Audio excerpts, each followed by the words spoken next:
All right, everybody, the wait is over, meaning the wait of like, I don't know, a few hours or something. And the epic confrontation, which is not going to be a real confrontation, let's be honest. That's just a little bit of hype, is upon us. And if you are watching on Rockfin, which I also encourage, lovely service, I just need to sometimes wait a few moments to press the go live button. And there we go. And we're off. Okay, so now, where to begin? Well, let's begin with this.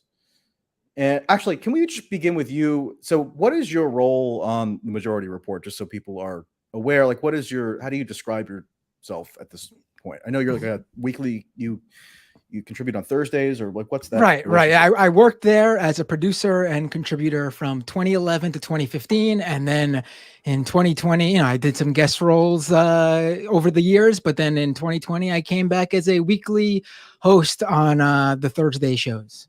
Okay, very good. And I think we actually might have met in person briefly at one point. So I have nothing personal against you. I actually don't have anything personal against most of the people that I get into contentious exchanges with on the internet. I agree. Believe it or not. We did, by the way, back in 2011 down at Occupy Wall Street. Yes, that is true. There you go. Fun fact, everybody. It's crazy that was 10 years ago. All right. Time flies. But time flies. Yeah, let's just talk about cliches involving the passage of time for this whole stream. How about that? Right. So anyway, the Majority Report, Sam Cedar, your whole crew, they occasionally like to devote segments to me, which is fine. I guess I'm a public figure, quasi public figure. I don't mind that at all. In fact, I encourage it, but I generally prefer when whatever criticisms must be leveled, or whenever my critics are moved to raise their objections, my general preference is that it be based on the substance and based on the stuff that I've seen from Majority Report, which gets sent to me. I mean, forgive me, but I'm not a Majority Report subscriber. No offense. I don't really watch many YouTube shows at all frequently. That's fine. But people will send me clips or highlights or whatever. And recently, it seems to be a whole lot of stuff involving, I would say, pretty superficial aspects of what I'm doing or reporting or writing or saying. Like you guys have spent a lot of time gossiping about my private life, which I find bizarre. Maybe not you personally, but if you watch that segment from yesterday, it ends with, two of the panelists, speculating about my girlfriend and stuff, which, I guess is funny. But I would maybe have found that funny in 7th grade. So that's a little odd, and I don't fully understand that particular fixation. But more power to you if you all want to fantasize about my private life. I mean, very odd, very very strange behavior, but I guess you're entitled to do it. I mean, that whole thing is basically a riff on that weird, really out of the blue, quite random Glenn Greenwald tweet where he just happened to say you had a delightful girlfriend, quite without anyone really inquiring or anything like that. So I think people just thought that was funny. Okay. I can guarantee you that your private life would not come up minus that reference. Okay, well, I suppose I'll take your word for it. But now with 2 weeks of segments that are devoted to me in one way or another, and there's always this riffing happening about, my private, romantic relationships, it does get a little odd. But we can set that aside. The show, you've been doing something quite interesting that is worthy of talking about, right? I mean, you've been doing this college thing now, and that's certainly long been a fixture of right-wing media. If whether you consider yourself that or not is another story, but that's been like a thing that the right is usually used in their culture wars. And with COVID and the pandemic, and that being your specific angle, and you are someone with 200,000 Twitter followers, a growing Substack, you're on that, your partner on Rumble. You're not a partner on Rumble? No. Okay, well, you are someone who is growing in various platforms and becoming, like you said, a more public figure. So I think it's worthy of talking about some of the things you've been talking about. I agree. I would love to talk about the substance, but it seems to get overwhelmed at times by a very petty and seemingly juvenile fixation on gossip. Which, more power to you if you enjoy gossip. I mean, I enjoy a juicy bit of gossip now and then, just like anybody else. But to be, gossiping on YouTube constantly about, my girlfriend, that's just an object of fascination. Again, it's weird, and it would never occur to me to gossip on YouTube about Emma Vigilant's private life, whether or not Glenn Greenwald did a cute tweet about it 2 weeks ago. But anyway, we can move on from that. When I watched, so when I saw that segment yesterday, what I was mostly struck by was how it was totally unresponsive to anything that I've actually said on this subject.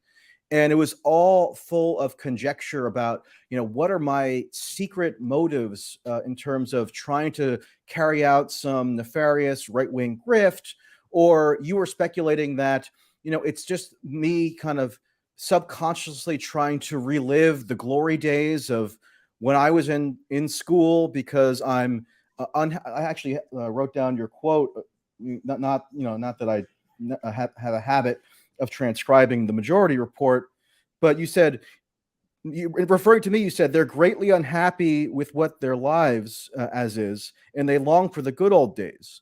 Now, I mean, I'm fascinated by how you have this psychic ability to probe so deeply into the depths of my entire being and come up with these sweeping judgments about whether I'm pining for the good old days. I mean, did we have like therapy sessions in the past or something, and I've just blacked out and can't remember it? Because if not, I don't know how you would be at all equipped to render judgments such as that. Can you clarify? Sure. I mean, I don't recall if I said that's you specifically. It's possible I did, but did. You were saying they and you were grouping me in this whole they that you were referring to as right. Because I do think it is a bizarre thing for people to who are many decades removed from attending college to be so infatuated with what goes on college campuses, specifically college campuses. I'm not talking about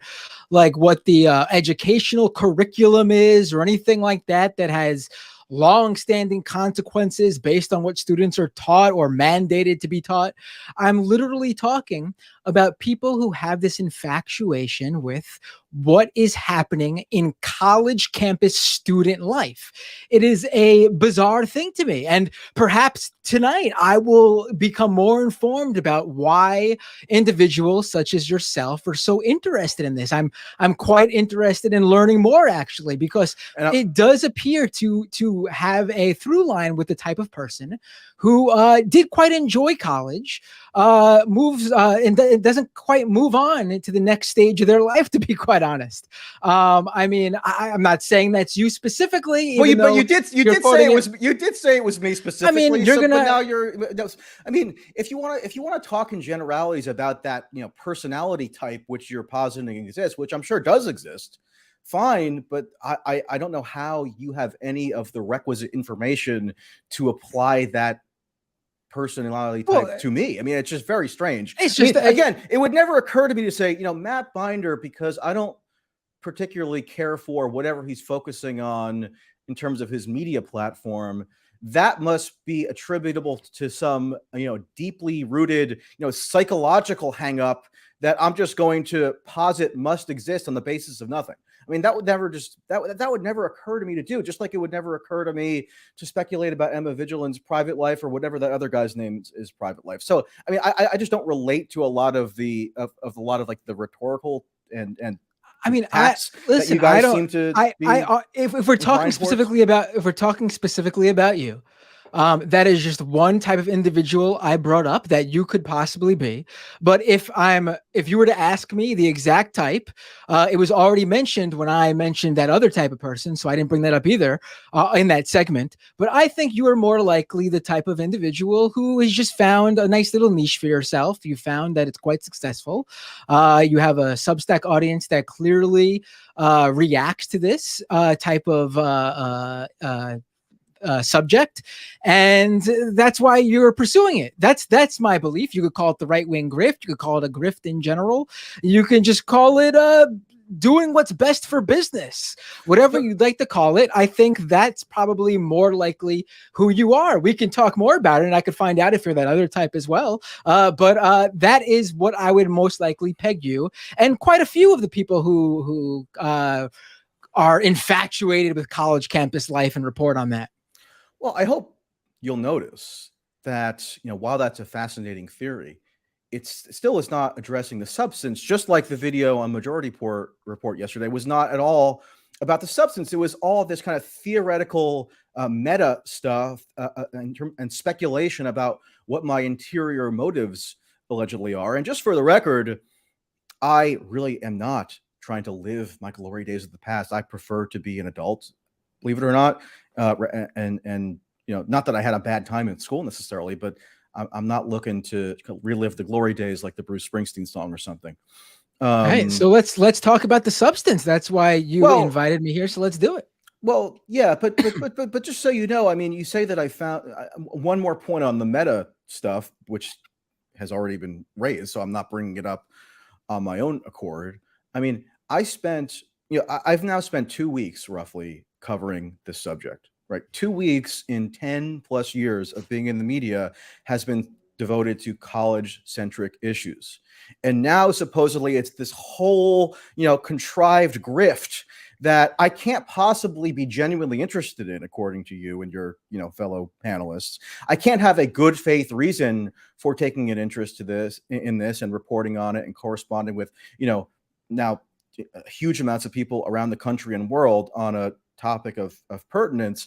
It all has to be a cynical grift.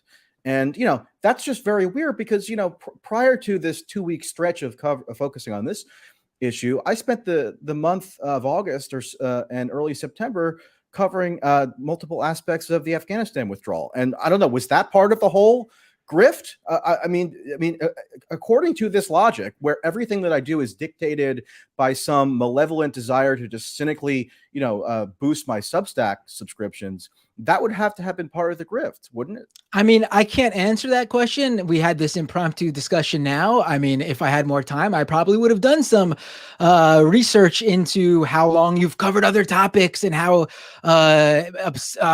infatuated you became with them and how much you tweeted and Substacked or whatever about them. But I don't have that information in front of me. Well, you or anybody else is free to go look at my Substack and go look at my tweets from in the month of August of this year, just before I started on this topic. And you'll see that it was overwhelmingly dedicated to the Afghanistan withdrawal, which I guess, according to this whole kind of framework that you're advancing, is part of my secret malevolent grift. I mean, listen, Michael, there's plenty of times. I mean, I follow you on Twitter, and there's plenty of times I've seen a take from you on issues like Afghanistan that I find myself agreeing on. And then I come across, because, I'm an open-minded individual, and then I come across this recent marathon you've been on with the college campus COVID policies. And it's just it's odd to me to see so much about it. Now, you can say you've been on it for 2 weeks, but it's been 2 weeks of or however long it's been of really just nonstop looking into completely inconsequential policies at quite really inconsequential colleges, like colleges that have student bodies of like less than 2,000 or 1,500 students. Hold on a second. I mean, it's true that I did start out with a fairly marginal and inconsequential college, that would be Connecticut College, but I've since been branching out over the course of these 2 weeks, and I've been covering Stanford, the University of Pennsylvania, Columbia, Amherst, University of Arizona, University of New Mexico, and on and on and on. Right. I mean, I think you'd be hard pressed to say that those are not consequential institutions in America. I mean, I'm not familiar with all those schools because you're not familiar with Stanford or Columbia. Oh no, but some of the latter ones you mentioned right there. I'm not familiar with all those schools. I can't tell you how big all of them are. But yes, those are some large schools. Stanford and Columbia. Yes, and Brown University. Yes, but I mean, you yourself have even admitted. I do have this in front of me because I was reading for some of your Substack pieces earlier. Once again, another read through. Well, hold on. Can I interrupt you really quickly? Sure. Because you said that you hadn't done some research. So I'm just wondering if you did do even cursory research before that segment. Not that you're obliged to, but I would have thought that it might be smart to. Have you read any of the Substack articles? I've read every single one twice over now because before the segment yesterday. The second time before this segment, and then I read them previously when they first came out. No, the first time I read them when they first came out. I even watched. Well, I appreciate that. Thank you. I even watched the entirety of your the videos. I know not all of them were posted by you, but I saw multiple different videos of from students as well from your Connecticut college appearance, and I listened to what you had to say and what they had to say. Okay. All right. Well, great. I appreciate that. Yeah, that wasn't evident, I have to say, in the segment that I watched. It seems like you all were reacting to about 30 seconds of one Tucker Carlson appearance in which I spoke. In that Tucker Carlson appearance, it was actually a truncated segment because of a time crunch, and I spoke for maybe a minute and a half, and yet all these wild extrapolations were made about this whole kind of range of motives that allegedly exist deep within me. I'm not on every episode of the Majority Report. They had already discussed your Connecticut college appearance and the various opinions you've had about COVID policies. That segment was just really on what was discussed in that Tucker Carlson video, and then obviously the ranting and fun little stuff that we discussed afterwards. I mean, it was not it was just a small segment on a topic that they had already covered much more in prior segments. The fun little stuff about my girlfriend, right? It was funny stuff. I didn't even say any of that stuff because I personally do not really care. I do think that they find I'm glad we can agree on that. I mean, there are a few things I could imagine caring less about than Emma Vigilant or Matt Leck's private affairs. Sure. But again, it's completely because of that Glenn Greenwald tweet. Like no one, there is not like we've looked into your background and found out you had a girlfriend and decided to riff on it. It is completely bizarre that a third party would just randomly bring up the fact that you have a delightful girlfriend without any, without impromptu, really. Without anyone asking or even raising the question about your relationships or whatever. It's a funny tweet, and that's what the reference is. You are, unfortunately, the individual Glenn Greenwald was talking about. If it was anyone else, they wouldn't be talking about your girlfriend. They'd be talking about that person's girlfriend, quite frankly. Okay, got it. I got it. So let's move on to the substance. So you assert that these college COVID policies are totally inconsequential. And the reason why I speculated that prior to that segment yesterday, you might not have read my Substack pieces. I'm heartened that you say you have. But the reason why I speculated that you might not have is because I lay out over and over again the express rationale for why I do believe that these issues are of consequence far beyond any direct concern about the living arrangements of students at liberal arts colleges. I have been following this issue and receiving flurries of information from people around the country on this issue because I and many other people, including many of the students themselves at these institutions, right, and faculty actually, they believe that this all could and probably is a harbinger for what's to come in the rest of society. Because I don't think you would deny, would you, that the trends that get incubated at college campuses, especially elite campuses like Brown, Columbia, Stanford, those tend to have a fairly outsized influence on the rest of society, namely the media, the nonprofit sector, certain kind of swaths of the activist class, and so on and so forth. And I don't know how it's inherently a right-wing observation to note that that obvious reality. I mean, I would agree on certain issues, like I said earlier, in terms of like education curriculum. I think in terms of dorm life and on campus policies, like how to use the school's gymnasium.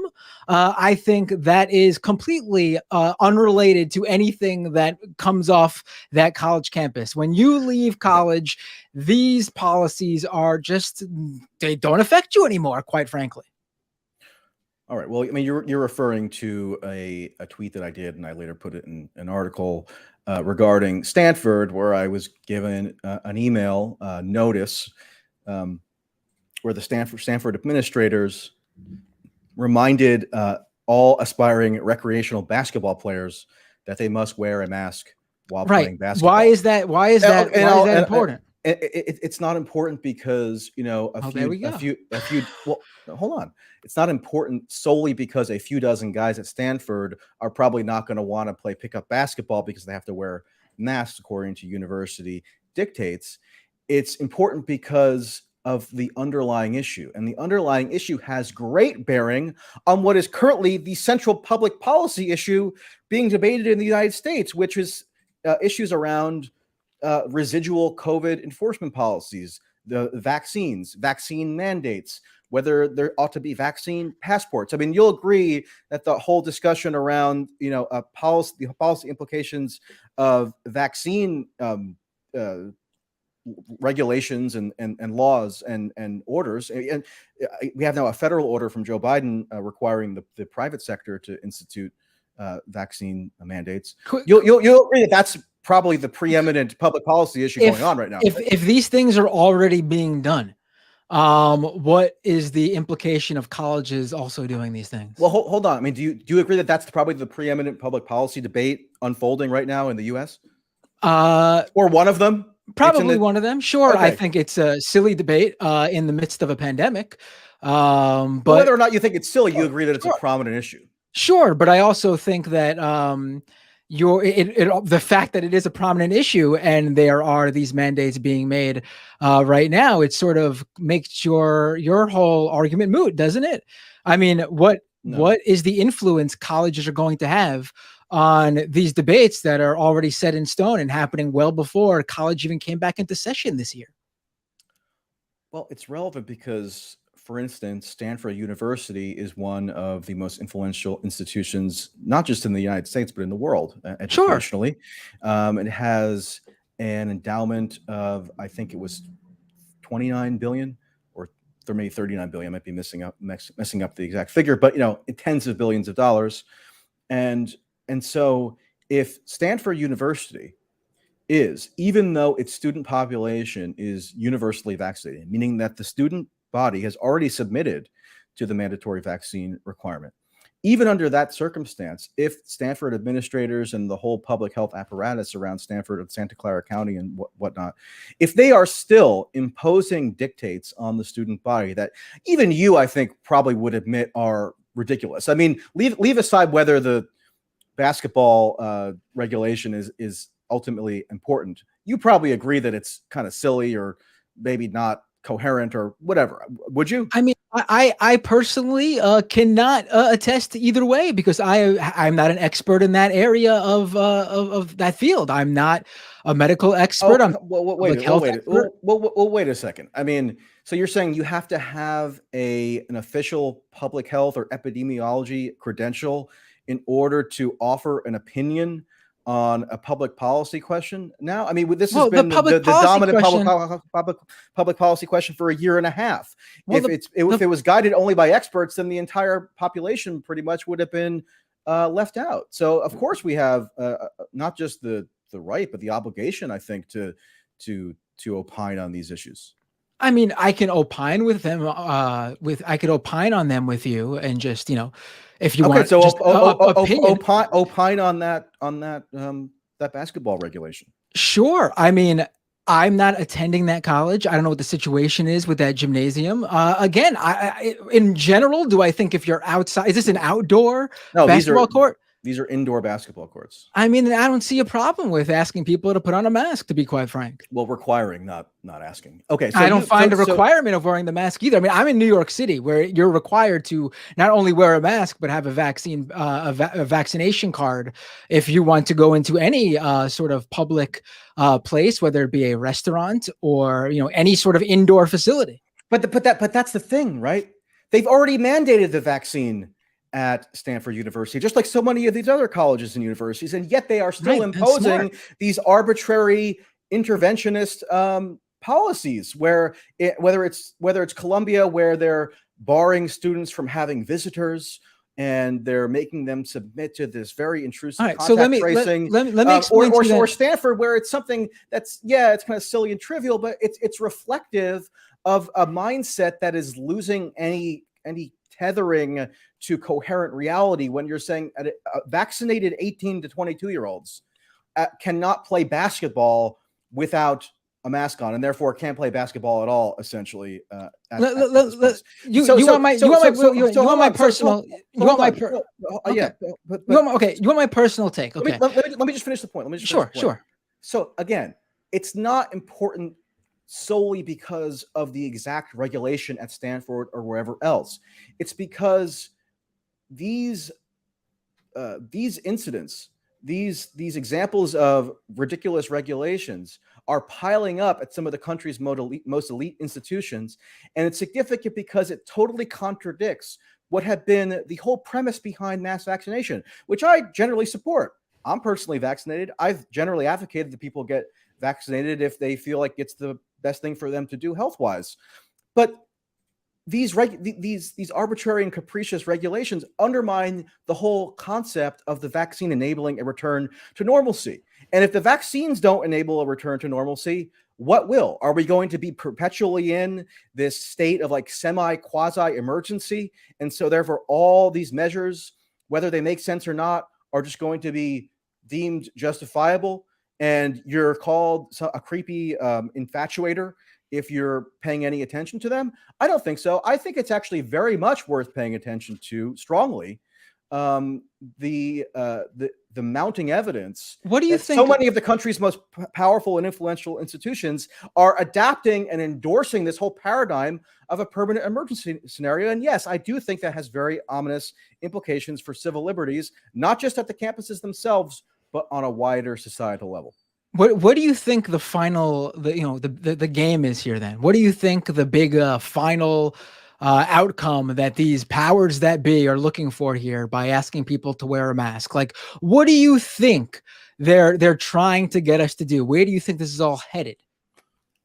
Well, I mean, I think you have to be specific about who precisely you're referring to. In the case of college, in a college context or a university context, much of the time it's a confluence of factors. Among those factors are kind of bureaucratic inertia, where because you have these infrastructures built up around COVID policy over the past year and a half, and you have a whole lot of money invested in stuff like the testing regimes and the apps that a lot of these colleges have produced to do your daily symptom check. And there's a whole lot of reputational cachet as well invested in this whole project by administrators. So you have bureaucratic inertia where they can't bring themselves to kind of recalibrate their approach, and it results in these kind of farcical situations, such as no basketball being allowed in Stanford, even though you can go like party down the street, right, indoors without a mask. So it just doesn't make any sense. And I think if we're surrounded by regulations that don't make any sense, that kind of undermines one's ability to have faith in like the rationality of policy making.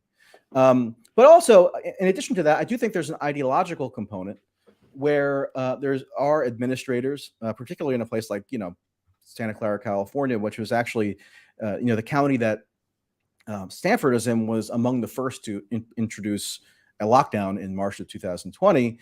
So you have a lot of kind of very, I think, misplaced ideological zealotry, where people have this political commitment to imposing the most stringent lockdown or quasi-lockdown measures, regardless of whether at this phase in the COVID cycle they make any public health sense or have a public health logic to them that is intelligible. And they're only doing this because they're immersed in what can only be described as a permanent crisis mentality. So that's why, I was mentioning on the Tucker segment that you guys briefly clipped from, and we're saying, one of the panelists said that I didn't have any facts. I was just giving a vague anecdote. Well, no, I wasn't giving a vague anecdote. I try to opine only if I have a factual basis for what I'm saying. And the factual basis for what I'm saying is that so many of these colleges and universities have a surveillance testing regime, so-called, that students must comply with, or else they face expulsion or other disciplinary measures, right? And what is surveillance testing? Well, number one, surveillance is kind of a creepy term to fold into that, and that doesn't seem to bother a lot of people. And by the way, surveillance testing does have a practical use in certain epidemiological contexts, but not really with an endemic disease that we're going to have to all live with for the foreseeable future. And so when you have these surveillance testing regimes at colleges, they determine what is supposedly an outbreak, oftentimes based on just the slightest uptick in positive test results, even if those test results are asymptomatic, and even or the most mild symptoms among vaccinated young adults, among a population of students who have already been required to get vaccinated. So if those students have already been required to get vaccinated, then go to campus and they're subject to this twice weekly surveillance testing, and they come up with a positive result, and then as a consequence of that, the bureaucrats who kind of preside over them outlandishly overreact, put them in like a semi-lockdown situation, then that's going to be the formula going forward for how other institutions are going to react to what are generally benign instances of transmission. So yeah, I do think that's an important thing to note, and I do think it has it definitely has wider societal implications. You have high schools and middle schools and elementary schools, in the public school system, closing left and right now, because school is now back in session, pretty much everywhere in the country, on the basis of what are being called outbreaks, using the same fallacious logic. So kids in Minneapolis, I was just seeing, in Washington State, in Maryland, so many other places, they're now being put into supposed quarantine, which is not really a quarantine, because most of the kids, especially in inner city areas, don't have the resources to abide by a strict quarantine if they're being told that they're exposed, right? But the point is that it's worthless educational loss now, that long past the time that it has any defensible logic to it.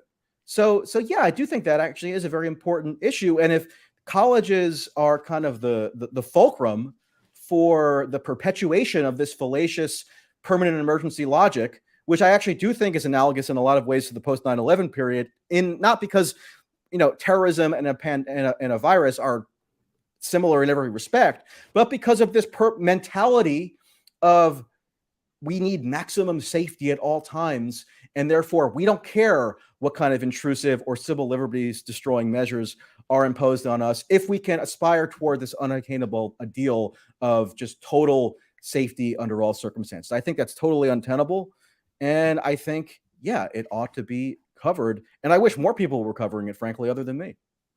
Michael, we should probably limit our answers to make them a bit shorter so we can break them up. I apologize. That's all good. But let me try to address what I do recall here. I mean, Michael, have you talked to any public health officials or medical professionals? I have, yes. And about these specific COVID policies on college campuses. Yep. Why haven't you included any of these expert opinions in your pieces? I mean, this is reporting apparently, and you put a lot of opinion in there, but your opinion, quite frankly, doesn't make the case like these apparent medical professionals and health experts you spoke to would have. Well, number one, I think it's kind of presumptuous and even a way elitist to say that you can't render a permissible opinion about the most dominant public policy issue of the day. Michael, If you don't have, Michael, these are health policies though, and I are not health experts. You're asking if I've spoken to health experts, and the Right. answer is yes. Right. I don't know if you do, how much journalism you do, and I'm not saying that to be, dismissive or anything, but oftentimes you'll talk to people in what's called off the record contexts. And so therefore, I talk to people on background, and I garner information. And you could not find a single person who is a medical doctor to give you an on the record comment. Frankly, I haven't sought out on the record comments from medical doctors on this, but I guarantee you I could find many of them. I've corresponded with, lots of them. I just didn't think that was necessary. How is that not necessary? That would single-handedly give your reporting on your Substack an actual expert opinion. I mean, again, like you or I are not health officials. I just don't. Well, I don't think everyone is in every circumstance obliged to defer interminably to the supposed expertise of health officials, especially if it stands to reason and it's just commonsensical at this point. There are health experts around the world who have objected to school closure policies at this point. You have countries like Denmark and Ireland and others who don't follow this policy and in fact reject the epidemiological logic of it. Sure, which I could talk. If you want, maybe if you really want me to, if you're asking me sincerely, maybe I'll talk to them for the next Substack. That just wasn't my focus for these. That's pretty. And I don't know that it's some kind of like sacred requirement to be constantly quoting supposed experts. Lots of whom have been dead wrong about a whole lot and don't need to be quoted. I think it would clutter the articles in a lot of cases. Are you kidding, Michael? Like, this is journalism 101, man. Like, Journalism 101 is to just passively quote expert opinion and not even do anything investigative, not talk to people on the ground, not report on bureaucratic activity that otherwise would get no attention at all. What if you went and spoke to some medical experts and they looked at these policies and they said, actually, these make a lot of sense? It would sort of, again, your whole article thrown out the window. You would have no opinion there because people who are in the know and have went to many, many years of schooling to understand these viruses and how they tell you that, hey, your opinion, quite frankly, doesn't muster what you're saying. Like, it doesn't make any sense.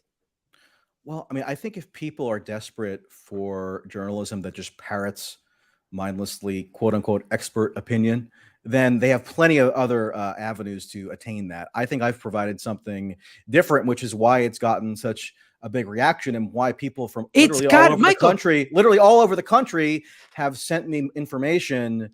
I'm sure they do. There's a lot of people who think what you did is journalism. I guess if we're going to somewhere and reporting what people are saying, you could call it journalism.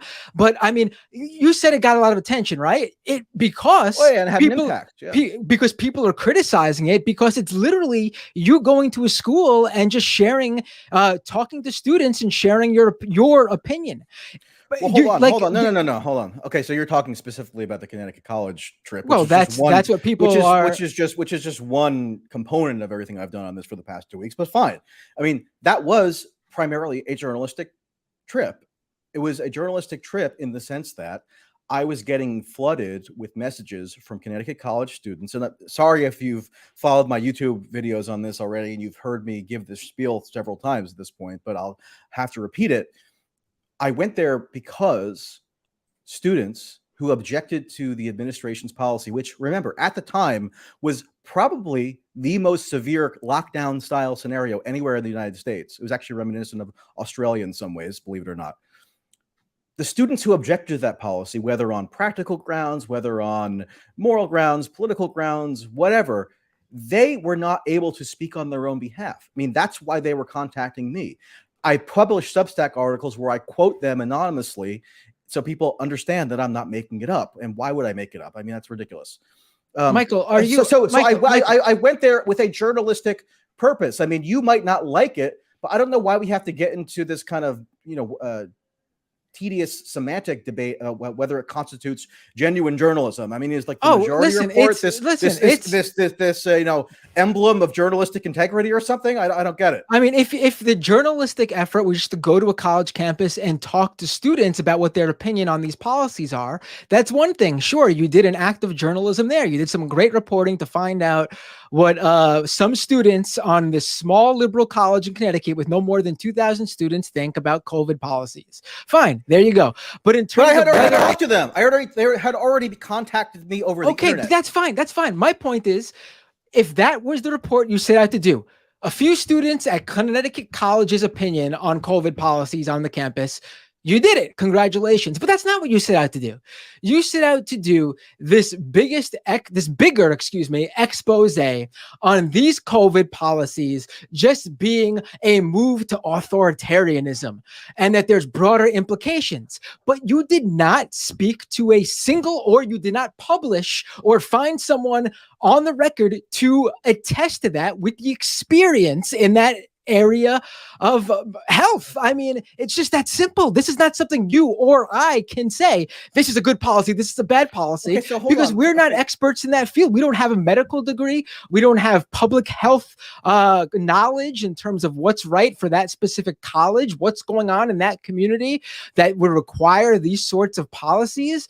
I mean, it's just so bizarre to me. Like, this is the thing. You said your piece got a lot of attention. Your piece got a lot of attention because it really is just your opinion and you talking to a few students who share that opinion. If you had spoken to a few medical professionals who backed up your opinion and said, yeah, these policies are kind of overdone, this is not necessary on Connecticut College's campus, I guarantee you people would not be talking about this, because someone with an opinion that matters and has the background to discuss it would have said that, and it just would have been like, all right, who am I to deny this person who's an expert in this field?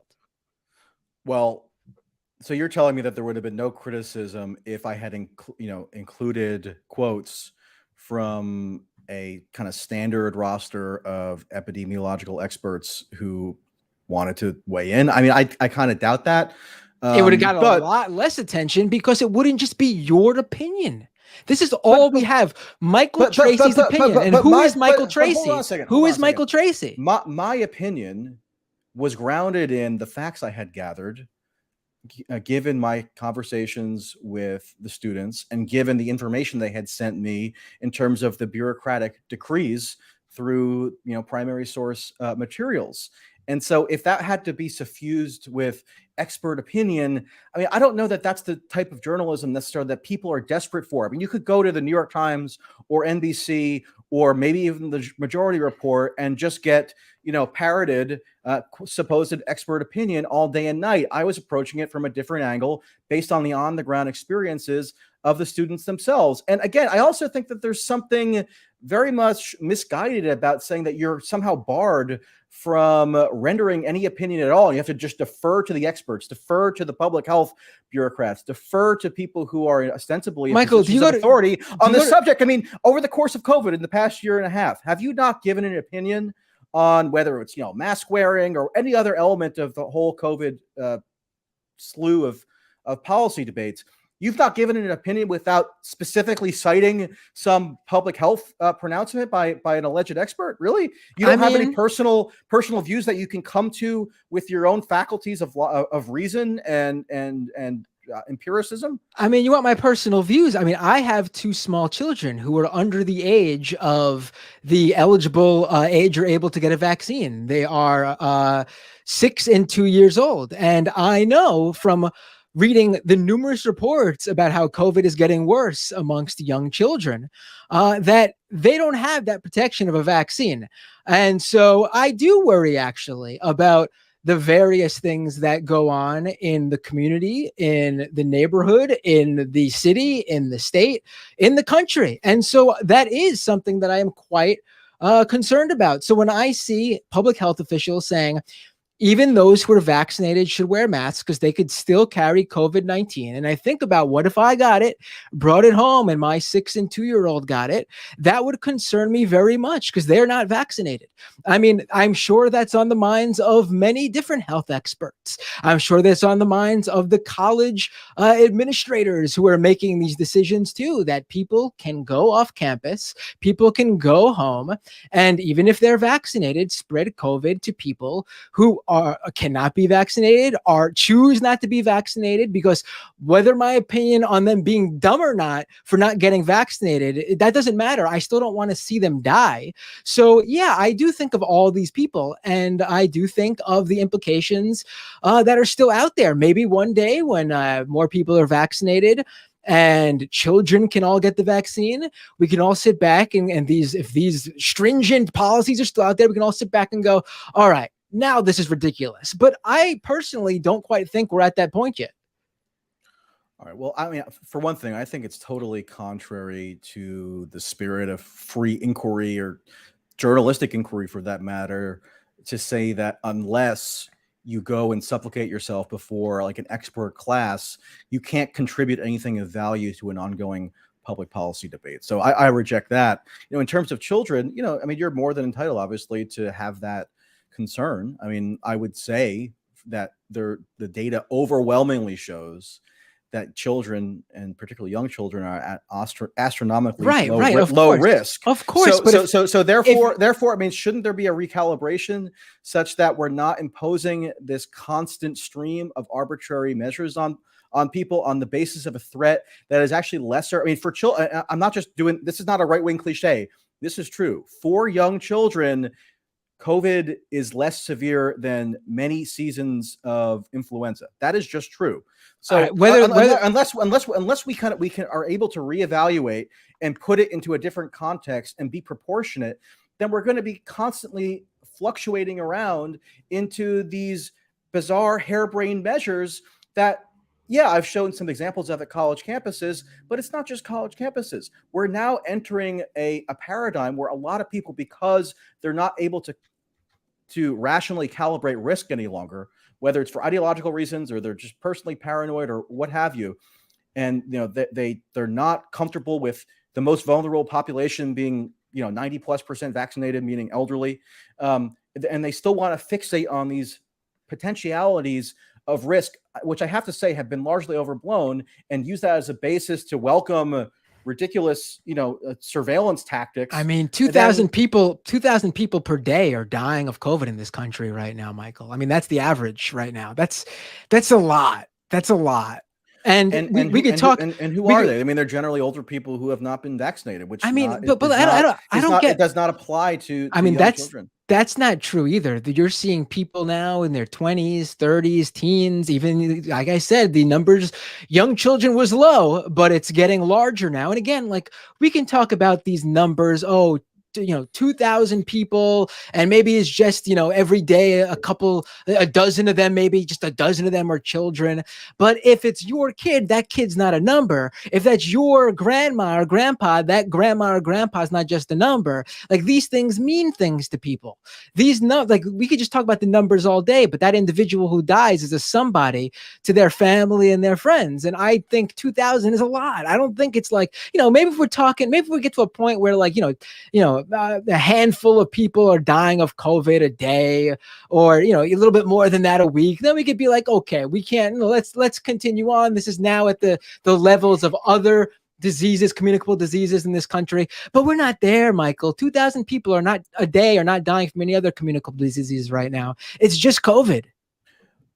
Well, much to the chagrin of many of my more right-wing and libertarian followers, and there could be some people in the chat right now who can attest to this, for about a year, I was more on the COVID hawkish side, in that I personally abided by many regulations, maybe that I didn't fully, I couldn't fully affirm the efficacy of, but I did it as just a matter of sustaining societal cohesion. And so I wore the masks without much objection. I accepted the stay-at-home orders early on, and et cetera, et cetera. And, I think, actually we should probably at some point go back and reevaluate the logic behind all of that, but that's sort of a separate issue.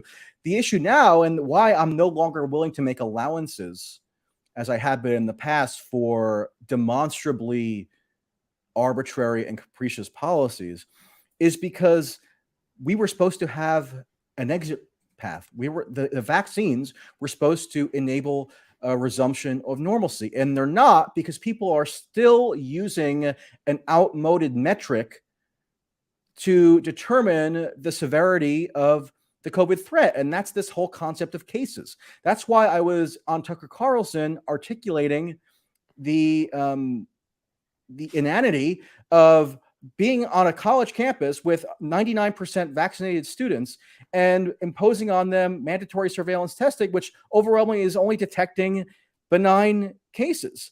Because transmissibility can no longer be the barometer for dictating public policy anymore. Otherwise, this is going to be what we're stuck with forever, because it's an endemic disease.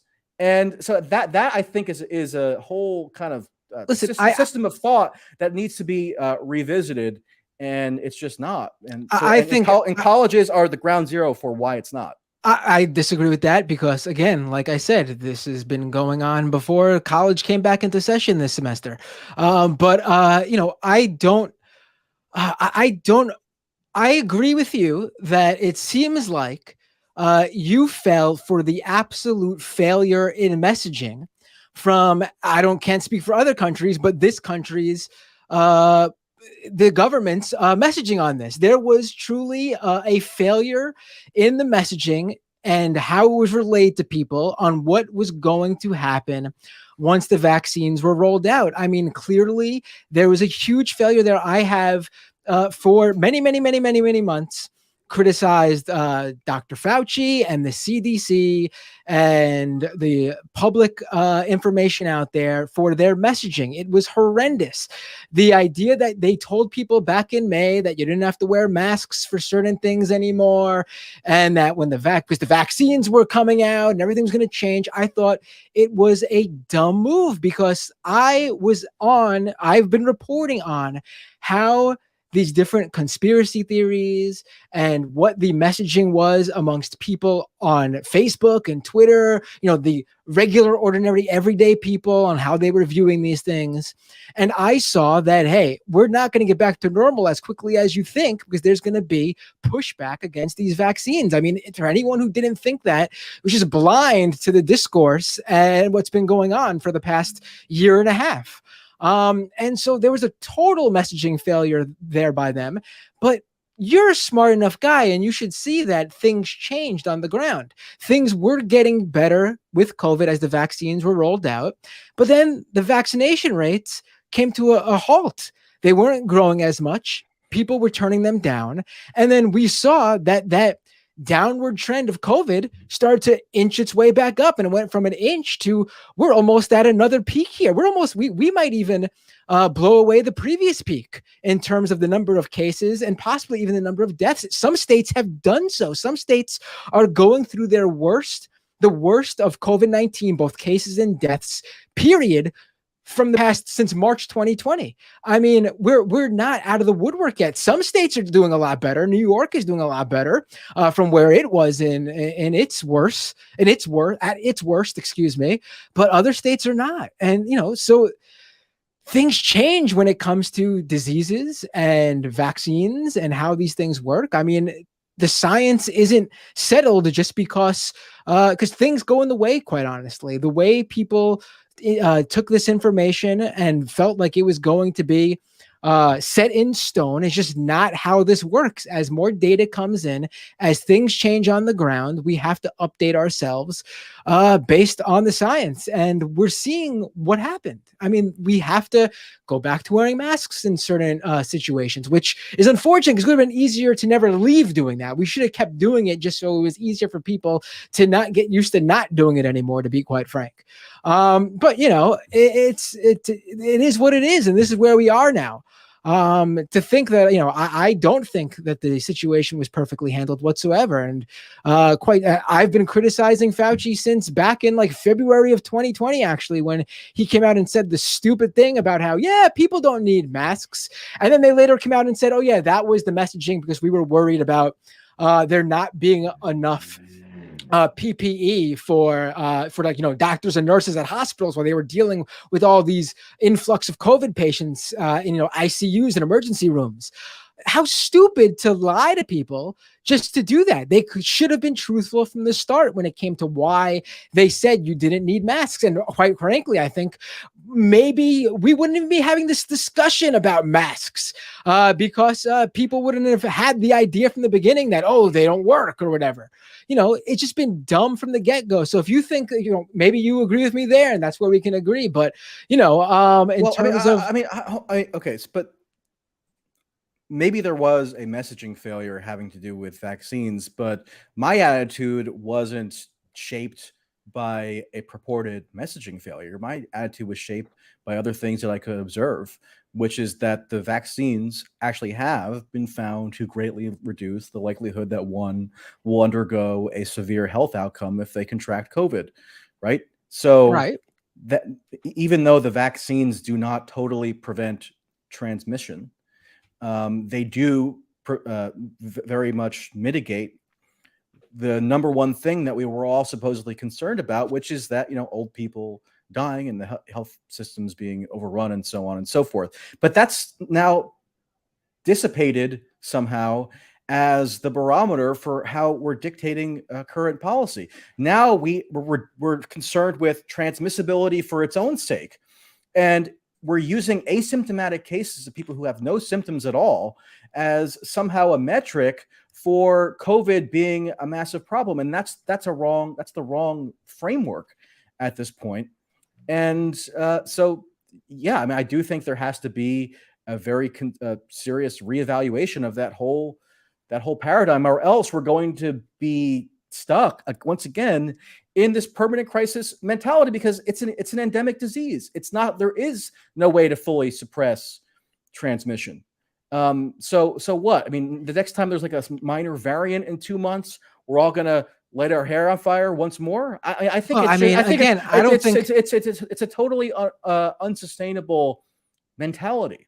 I don't think this is a minor variant. That unsustainable mentality is being incubated at colleges and universities, hence the ridiculously arbitrary measures that they're imposing on students. And also, you mentioned your kids, and I'm not going to obviously make any judgment on what you're doing for your own kids' safety, but there's almost no evidence, or virtually zero evidence, that these kind of piecemeal strictures imposed at like Columbia University are somehow going to prevent transmission on such a scale as to be, defensible in terms of policy. So there's no reason to think that these lockdown measures, or these kind of like, quasi lockdown measures, are actually going to achieve what their supposed stated purpose is, which is to reduce transmission, leaving aside whether reducing transmission is even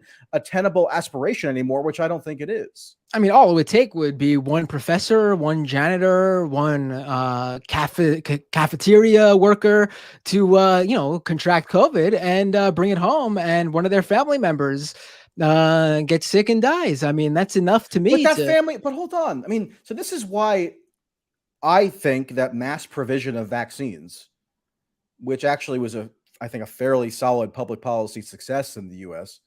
in terms of, the manufacture and distribution, not that everybody's automatically accepted uptake of them, which they haven't, but the policy underlying that mass provision, I think, was rather successful. The reason why I have to insist that that's a pivot point, and this is what led me to developing an interest in the college policies, is because that theoretical person that you mentioned, the janitor or whomever, who could contract the disease, well, guess what? They've had 8 months to get a vaccine that drastically reduces their likelihood of having a severe outcome. So how is that not a reason to then reframe this whole issue. If the people who want the vaccine, or let's say they're even mandated to get that vaccine, if all those people are at drastically lesser risk from the virus, shouldn't that be cause to not just kind of mindlessly acquiesce to ridiculous impositions that severely diminish the quality of life for a lot of people, including school-age kids who at this very moment are in this involuntary kind of quarantine scenario in a lot of states in the country and are being deprived of learning 18 months later in some when many of them have not been in school at all. I think the cost benefit analysis is totally warped if you're still operating within like a March 2020 mentality. The cost benefit analysis, I mean, you look at masks as wearing a mask, like a little face mask, as a quality of life issue. I mean, the cost benefit analysis is wear this thing on your face that you probably will forget you're even wearing throughout the day, and then we will it'll be much less likely that someone will even vaccinated, contract COVID, bring it home, and have their small child or an elderly family member who they live with die of COVID. I mean, the cost benefit analysis. But again, the family member and elderly person have had vaccine access for 8 months. So how can that be the critical factor now that must determine everything? If they've had the ability to insulate themselves from the worst outcome from this disease, thanks to a socialized medicine program that, by the way, was generously instituted by Donald J. Trump. Just saying. I'm not making a broader point with that, really. Hey, but I'm not even referring. Someone should tell us. Someone should tell his supporters that. I know. I've tried. I mean, I've made the point. I mean, maybe he should do a better job doing that too. I mean, if he cares about them so much. If you're a longtime Substack reader, you know that I've made that point many times. But also, I'm not even really referring to the mask policies so much as diminishing quality of life, although I think there are actually genuine instances where that is the case. I'm talking about the general deprivation of social experience in college campuses in particular, where it just makes no sense. If you're a college freshman, hold on. If you're a college freshman now, right? And most likely your senior year of high school was essentially negated because of COVID, right? So now you're into your first semester in college, and all of a sudden, on totally arbitrary grounds, on grounds that don't pass any kind of rational scrutiny test, you are being confined to your room. You're being told you cannot attend parties. You're being told you cannot go to bars and restaurants. In many cases, you're still not having in-person classes. You're being, saying you can't host guests. You can't even just do normal stuff to make friends. I mean, that was the policy more or less explicitly at Brown University. Okay. So yeah, while I don't think anybody should spend a whole lot of time, mourning for very privileged, quote unquote, students attending these elite colleges, that is a cost. And, the cost might be defensible if it actually had a defensible logic to it, but it just doesn't most of the time. I mean, even reduced transmission. I mean, listen, I don't care about people's college experiences. They won't care about their college experience in a few years when they're out of college. I don't look back on my college experience, and I have no problem. Like, it just really is so constant. Like, this is the issue. Isn't that this is what we talked about in the segment. This was the crux of the situation here. Did not, you and me talking about health policies when we really, neither of us have any experience talking about that with any sort of expertise. This is the thing, though. Like, I personally do not care about your college experience if you're at college right now. It just doesn't matter. It just doesn't matter. It's not an issue that I would go out and report on. It's just so inconsequential. And then B, there are completely nonsensical, arbitrary policies that colleges and all sorts of schools institute on a regular basis when there was no COVID. There's schools that have uniforms. There's been schools that deem that you can't bring guests to your dorm room. This is not something new. Like, the idea that these policies are just new and they're all of a sudden tyranny on students. You go to a school, you look into what their policies are, their campus life measures, and all these other sorts of things. These are all things they deem, and if you don't like it, just don't go to that school. And when you go, hold on. And as I've tried to emphasize, and which was not recognized at all in this segment yesterday, is that while that the primary motive for me covering this subject is because of what I contend are the wider societal ramifications. And maybe you reject that there are any wider societal ramifications, but I contend that there are, and that's the principal reason I'm covering it. But, there also is a dimension where I think it's actually reflective of maybe a lack of empathy or something. If you're just saying, I don't care about this, nobody should care about this. They're not going to care that some of the formative years of their social and academic development were deprived of them on totally nonsensical grounds. I mean, that seems almost a little crass, right? I mean, the school closures, the school closures.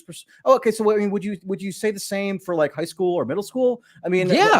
I personally think anyone. Wait. So if someone, if a school child, like say an 8th grader's development has been stunted, which there is evidence is probably the case due to school closures, you're just going to kind of say that doesn't matter. I mean, I think that actually does matter in a pretty direct sense, in that it's harming. I mean, I think the cognitive and social development of people during a developmentally formative stage. As for 8th graders, I'm sure they loved the last year when they didn't have to go to school and just hanging out with their friends playing video games. I think that probably was a great time for them.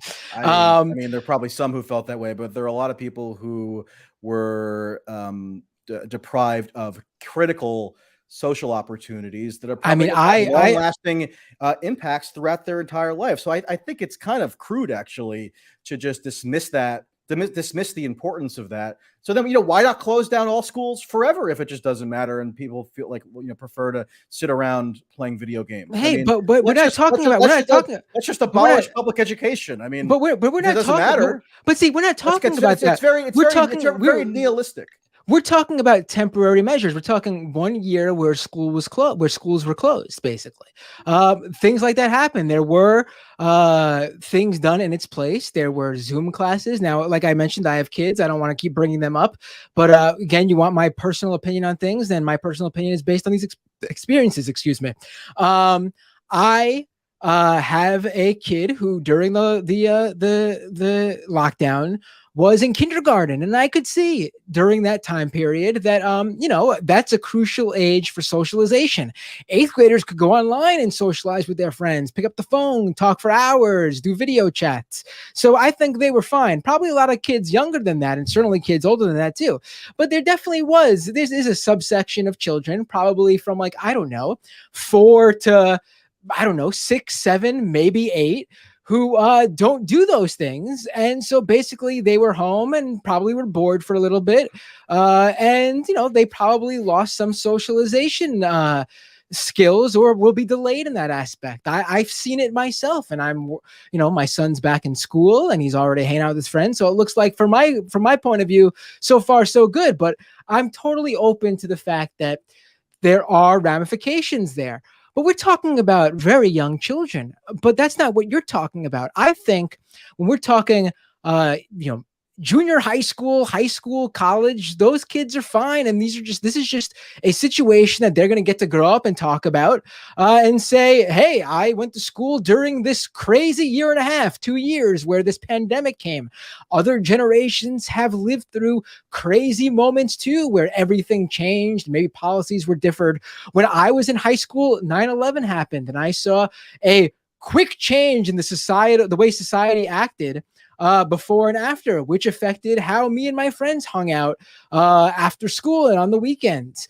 This is just the reality of life, and we all need to evolve with the situations that confront us. And kids will evolve in that way too. A lot of the things I see from people with your opinion. Hold on, can I well, let me just finish here. A lot of the things, one of the main topics I see from people with your position is the mandate that 2-year-olds wear masks. Well, I mean, you don't think that's preposterous in New York? There's no other jurisdiction essentially in the entire world which requires that, but somehow in New York, it's of paramount epidemiological necessity to make 2-year-old toddlers in daycares wear masks. Listen, I have a 2-year-old. Well before this was a mandate, well before we bought her a mask, she was asking, because she saw me and her mother wear the mask, I want a mask. Where's my mask? I want to wear a mask. And every day she asks for the mask. Kids do not care. This does not affect them. She's 2. She was a baby a couple of months before the pandemic. She grew up during it. This is normal to her. This is not anything crazy. She'll grow up completely fine. When we lose the masks, we lose the masks. But for her, wearing a mask, not a big deal. I'm going to assume other 2-year-olds agree with that. Aren't you over extrapolating from your own individual experience there? I mean, do you think that should be required of everyone else, regardless of how they feel about it? Or I mean, there must be some 2-year-olds, wouldn't you think, who actually do have an adverse outcome as a result of being enforced to wear masks I would say if those 2-year-olds parents and why is it that there's no other country that does this? I mean, doesn't that cause you to at least be a little bit skeptical about the utility of it? That seems like a good place for someone who is educated on the health risks and benefits to come in. I don't need to do this constant routine of appealing to experts to tell you that most countries do not impose such a thing, including many countries that were even more restrictive than the U.S. in their lockdown, like UK, Ireland, France, and so on. I mean, they don't do this. Somehow Governor Kathy Hochul has like the smartest experts on her Rolodex. I can't answer that. What I can tell you is that you asked a question about if I think there are 2-year-olds who hate wearing masks. And I would tell you, yeah, there probably are. And you know why there are 2-year-olds who hate masks? Because they saw their big baby parents complaining about wearing masks. Because the 2-year-old who just saw their parents wearing a mask and just doing what they need to do, no big deal, they wouldn't care. And they would just wear the mask too. I mean, the example I have is that I have a 2-year-old who saw her parents wear masks and she was fine wearing it. 2-year-olds don't really have opinions on the pandemic. They basically copy whatever their parents do because that's where their experience lies. If mommy or daddy says this is good or mommy and daddy's doing it, then I want to do it. It's that simple. Well, okay. So again, you're of the mind that in New York State alone, the experts that Kathy Hochul consults are so sagacious, so brilliant that they're just leagues beyond everybody else in the entire world, and they know that it's somehow of epidemiological necessity to require all 2-year-olds at public daycare facilities to wear masks. Okay, that's your view. I just wanted to respond to something else that you said. I think there was sort of like a fatalism in your whole attitude toward just kind of accepting that, there's this abnormality that a lot of people just have to accommodate themselves to. And so what, maybe in a few years, they won't care about it. What are you going to do? I mean, that is sort of a fatalistic attitude. And I actually think that such fatalism is kind of also embodied in a lot of these burgeoning bureaucracies that enforce COVID policy, because they're also saying that this is fine, where we have this whole kind of architecture set up, oftentimes funded by private capital, to make you submit to these constant intrusive tests and then contact trace you for an endemic disease, so we can then figure out what bars and restaurants you went to, and then send email scolding you for patronizing such bars and restaurants, and maybe even subject you to disciplinary interventions. All this stuff is just okay because sometimes life just gives you lemons and you got to make lemonade. I mean, that's a fatalistic attitude that I think if subscribed to, excuses nonsensical policymaking. Excuses policymaking and just kind of general attitudes toward COVID that no longer make any sense. And so therefore, I think it's actually incumbent upon us to not defer kind of mindlessly to that fatalistic outlook, because there's stuff that can be done to depart from it when it's no longer necessary, or at least no longer passes any kind of rational test. I mean, I honestly I want to ask you a question. So the whole premise for this discussion was that I'm creepily infatuated with colleges, right? I mean, do you think that paying any attention to the policies being kind of fermented on these campuses, which are going to kind of inculcate the students attending them, who are especially at elite colleges, later going to run nonprofits and get elected to office and, control a lot of the most powerful mechanisms of society. Do you not think that their submission, sometimes against their will, but sometimes because they're demanding it, because there is a faction, as you know, of students who are very aggressively in favor of their own college administrators and actually want to be subjected to more restrictions. So they're actually demanding to be controlled by the bureaucrats who preside over them. Do you not think that this actually has some pretty significant societal ramifications? Like, even if you disagree with me on the scope of it, or you think that maybe I'm overstating certain parts of it, do you think that the only reason one might take an interest in this and try to do reporting on it and writing on it and talk to people who are affected by it, do you think that could only be because I have a creepy infatuation, or could there actually be some good faith reason why I might be doing it that isn't just a grift, or isn't just because I'm cynical, but actually because I do detect a real trend here that of larger societal consequence? I mean, it's possible that's what you believe, and that's why you're going this route. Well, I do believe it. I'm telling you, I believe it. You can disbelieve me when I say that, but I don't know what basis you'd have to call me a liar. I'm not calling you a liar. I'm just saying that could be the case. I mean, you're telling me it is, and it's very well could be one facet, of it. It couldn't. I don't know. I'm not going to extrapolate there as you're on the phone with me, telling me, on the stream with me, telling me the case. But I can tell you that, as to your question, I mean, I really do not think that any of these campus student life policies that you've been focused on really go beyond what's going on in these schools, quite frankly. I don't see how a student who has to wear their mask on the basketball court, or a student who has to wear their mask in class, or a student who temporarily could not invite can't drink water in a 90-minute lecture because even removing one's mask for maybe 2 seconds is seen as some kind of menace that's going to cause thousands of deaths, stuff like that. I mean, I just don't. Listen, is the fact that you can't drink water? I guess maybe what differentiates me from you is that I do have a visceral reaction to what I see as capricious impositions that just have no grounding in any kind of logic. Yeah, a lot of non-COVID school policies really, honestly, don't have any logic to people outside the school either. I mean, do uniforms make sense? Yet some schools require uniforms. I mean, I personally don't think that's necessary. But if a college decides they want their students uniforms, then. But school, you're talking about colleges that require uniforms. I mean, which colleges require uniforms? I guess this is an aside. I mean, let's bring up randomly, because this is one school I know that does have a dress code, whether it's a uniform or not. I don't think it's quite a uniform, but there is a dress code. Liberty University, a favorite amongst conservatives. A lot of very powerful. You look at their alumni list. A lot of people in office from Liberty University. That's sure. I've actually been to Liberty University, and I find it interesting, and I've reported on it. So I don't disagree with you there that it's actually a fascinating thing to devote and listen attention to. But hold on. This whole analogy to uniforms, I think, is asinine. Uniforms are not imposed at Liberty University, or more often at private secondary schools, because on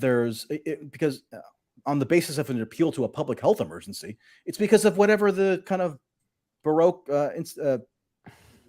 institutional culture issues there are going on. So I don't see how that's relevant at all, or how that kind of undermines the legitimacy of my focusing on an issue that has direct bearing on a public policy question that affects the entire world. The entire world is not affected by some, the entire private world school requiring uniforms. The entire world is not affected by Connecticut College saying, wait till after the lecture to take a sip of water. The entire, well, actually, not that it matters, I guess, but that was at Georgetown and USC and UC Berkeley. Again, you can kind of hand wave it, but Georgetown and USC and UC Berkeley, kind of influential places, but so it's not just about Connecticut College, even though that was the first place that I happened to focus on. But I'm not. What I'm saying is, everybody is affected by the public policy measures and just the general social attitudes that exist around COVID. Whereas that's just not the case, whatever, with what private schools choose to do in terms of requiring dress codes. So I guess I just don't understand the analogy. I mean, my point is that basically all of these college campus policies are just arbitrary. I mean, to care about them, well, we agree. They are arbitrary. So we're in agreement. So so I don't really understand why you care so much about them, because there really is no difference in my opinion.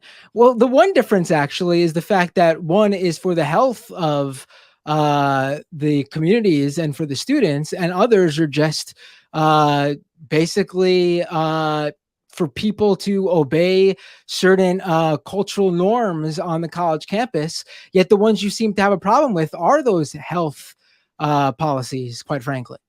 I mean, to discuss these issues in general seems so nonsensical to me. Like, if a college believes, based on whatever data they have, because I can assure you that some random is not just walking into the college and saying, I just don't want students to drink water for 90-minute lectures. I mean, clearly that's coming from somewhere that makes sense to someone who has know-how in how that could be an issue. And so therefore, what the journalistic imperative is then to just defer to the so-called know-how of these faceless bureaucrats who are claiming that they have this amazing expertise, and they know that removing a mask for 2 seconds to hydrate yourself briefly in a class is going to cause mass murder or something. I mean, that's well, no one's saying mass murder, but I mean, again, this would be a great question to ask one of those health experts that you would speak to for a piece like this. I mean, again, like, I mean, I think your appeal to expertise is actually pretty tedious, but because you can go read expert opinion in any media venue you want all the time. I'm adding something. But different. why wouldn't you seek out an expert that agrees with you though? Well, why wouldn't you even do that? Number one, I have. I spoke to one last night. Who and what did they say? Well, I mean, once again, I talked to people off the record. I mean, I probably could get a quote from that person if I saw it, but I didn't. It's super bizarre to me that a journalist just continues to agree to all of these off the record conversations with these experts. Really? That would have you? I mean, I don't know if you consider yourself a journalist or not. Not that you have to, or it's some kind of moral good. But I mean, if you do, you've never had an off the record or background. Oh, I've had off the records before, and in situations where if you're reporting on a company and that one specific company will only give you an off the record, sure, I guess there's nowhere else to turn unless you find a whistleblower in the company or someone willing to speak out. But in general terms, if you're talking about something where you can find experts in multiple different areas, you can generally find someone to talk to you about. Like, it's not like there is one company or even just a handful of companies that have a monopoly over health expertise or epidemiology or pandemics. Like, you could find a number of experts who would go to on the record with these sorts of beliefs, and it's weird to me that you can't apparently find one to put in your piece. Quite frankly, I mean, it's not. I haven't sought them because I'm not. What I'm producing is not kind of oriented around how many experts I can quote and somehow and just defer to mindlessly. I mean, that's not my approach. I mean, if that's your main criticism, but I guess I'm good to go because I could easily do that tomorrow if I wanted to. And maybe I will. Maybe it's not a bad thing to add to my repertoire. I mean, it frankly hadn't even really occurred to me because I'm not pretending to be an epidemiological expert. I'm approaching this journalistically by highlighting the experiences of people that would otherwise not get any publicity and not right. But none of those students are talking about this is a greater This is those students are talking about the shittiness. Well, yes, they are actually. I mean, a lot of them are. I mean, I've heard from them, and they agree. There are students telling you. I have heard from students who say that they fully agree. I mean, I'm not going to name them right now, but I'm saying I have heard from students who agree with the thrust of my larger analysis of why these measures, which you seem to agree with me are largely arbitrary, actually do have wider societal ramifications. And tell me if you disagree with this. I mean, one reason that I've constantly gone back to these measures having wider societal implications is because if you gaze out at the country's most, a solid group of the country's most elite and influential institutions. Again, I don't want to be repetitive, but UC Berkeley, Stanford, Georgetown, Brown, Columbia, the list goes on, right? I mean, those are some pretty powerful institutions, and they're all operating. Duke, another one. So it's not just on the coast either. If they're all operating under this paradigm of a permanent emergency status associated with COVID, and they're habituating their student population to just acquiesce to that, even if it means that they have to sacrifice. Why do you keep saying permanent though, when there's no proof that these are permanent? I mean, because the logic that they're operating under, if they're so fixated on transmission, even benign transmission, and that means these surveillance regimes are going to stay seemingly forever. I mean, I would love to. I mean, and I hope I'm wrong, but I would love to talk to you a year from now, and then we can see if these surveillance regimes that have been instituted have been dismantled, or if there's suddenly going to be another purpose used to them. Because, and my guess is that it's probably going to be the latter, because you may not know this, and actually this is something I'm working on for next week. There's a ton of money wrapped up in sustaining the permanence of these so-called surveillance testing regimes, even if they cease to have any utility on epidemiological grounds. So yeah, I mean, I actually do think that whole kind of structure around COVID mitigation is going to get implanted as a permanent or at least semi-permanent fixture of ordinary life. And it's going to have consequences for society's ability to exercise their liberty in a lot of ways. And I'm not saying that from a knee-jerk libertarian standpoint. As I was saying before, I willingly, maybe reluctantly, but I willingly kind of acceded to some of these COVID measures earlier on. But I think at a certain point, if you don't recalibrate, then it's like a frog boiling in water, right? I mean, you gradually allow for the imposition of measures that erode your freedoms. And that's what was done after 9/11. Again, different circumstances. Yes, I acknowledge that. But it's a similar. I don't think it's similar at all. But what is analogous is that mentality where one is willing to accept a new paradigm foisted upon them, even if the premises of it are fallacious. I mean, this idea that terrorism after 9/11 was the number one threat that everybody had to wake up every morning caring about, to the point of paranoia and undue stress, was fallacious. And likewise, I think that the idea that everybody has to wake up every morning, even if you're vaccinated and you're 19 years old, and COVID has to be the number one thing on your mind, I think all that's doing now is counterproductive. It's creating hypochondria and paranoia on faulty premises. And it's also, yes, going to be used, I think is inevitable, to restrict freedoms and liberties. I mean, you have colleges all around the country now requiring that you, and this is, I documented this at UC Irvine, University of Michigan, University of Pennsylvania, where you're, in order to just enter facilities, right, you have to load onto your phone an app where you fill out your daily health information, and then that's checked by who's ever checking it, and it gets vacuumed up into this database where we don't know what the privacy regulations are around those databases for the most part. And I mean, yeah, if this Michael, is now ubiquitous at colleges and universities, the most influential in the country, you don't think that's going to be proposed in like New York or New Jersey sometime? When you say daily health information, Michael, I know what you're talking about, because I fill out one of those forms every day for my son to attend school. It literally just asks, How are you feeling? Did you wake up today not feeling, having any of these symptoms, which are COVID symptoms?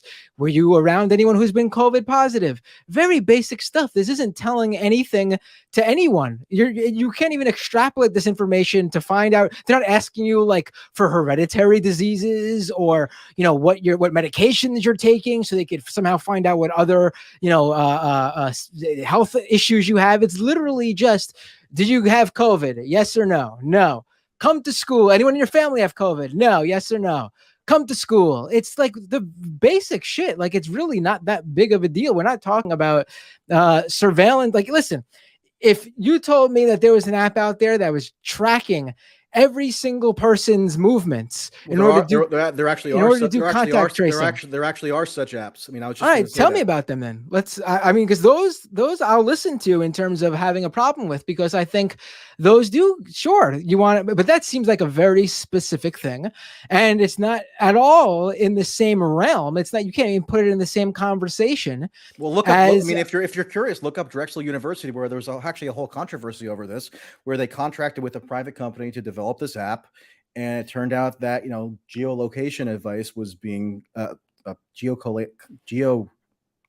geolocation data was being collected, and there was very little reason to believe that it was actually being handled in a way that was conscious of privacy rights. Sure, I have a problem with that, and that should probably be the things like that should be the complete focus of someone who is covering this type of stuff. Okay, so hold on. So if that's bad at a college, why is it bad? I mean, aren't I just being infatuated with college if I focus on something which you now agree is actually harmful? I mean, no, because why should I focus on that if it's limited to a college? I mean, the whole conversation was premised on that it's weird and creepy to be infatuated with colleges in the first place. You have a really, listen, if something was to happen at a college that was not based on it being in the realm of just that college, then sure, I have a problem with it. If you're telling me that like some big tech company is all of a sudden going into a college and downloading apps on everyone's phone that tracks their every single move on or off campus, and it does that regardless of whatever COVID measure or whatever, sure, that's a problem, because that's not a college campus issue. I'm telling you, let's say, hold on a second. I told you that at Drexel University, there was this controversy over the potential privacy violations of the app that had been developed in order to facilitate symptom checks and contact tracing, right? And you agreed with me that that was a bad thing and should be looked into. So, but let's say it was only limited to Drexel University and you couldn't draw a direct through line between that app situation there and what was taking place elsewhere. You're saying would it be justified or not to focus on Drexel University, even though you're just focusing on a college and it could be a creepy infatuation? Well, the problem is that Drexel University, according to what you're telling me, has contracted an outside company, which of course can then use this technology elsewhere. Now, Drexel University just said, hey, log into the school system and insert this information. That's a lot different, because that's not going to be extrapolated via a big corporation. But if there was a discernible harm that you and I agree exists at Drexel University, would it or would it not be justified to focus on it, even though that harm is limited to what's going on at the university and what's happening to the student body? I just told you it's not limited to the university, though, because if the app tracks you on university grounds, it'll track you off university grounds too. But I'm not talking about the geography. I'm talking about the harms are limited to the student body. Like you're saying, we shouldn't care, or it's weird or creepy to care about student life. Right. So, but that impinges only on student life of the Drexel population. So why would it be somehow warranted to care about that, but not care about other things, which also could have downstream effects on the rest of society? I mean, I don't get where you're drawing the line. Well, the line is being drawn on what is a college campus issue and what is just something that is happening on a college that can also help elsewhere. Okay, If someone goes and shoots up a college campus, that's not a college campus issue. That's a gun issue. That's various other issues. Not wearing a mask at one specific college is, whether you can or cannot wear a mask, or are mandated to wear a mask at one specific basketball court or in one specific school's classes, or whether you can drink water during a 90-minute lecture at one college or not. That's a student life issue. Whether you can have a dorm room party, that's not something that has consequences outside of the college campus.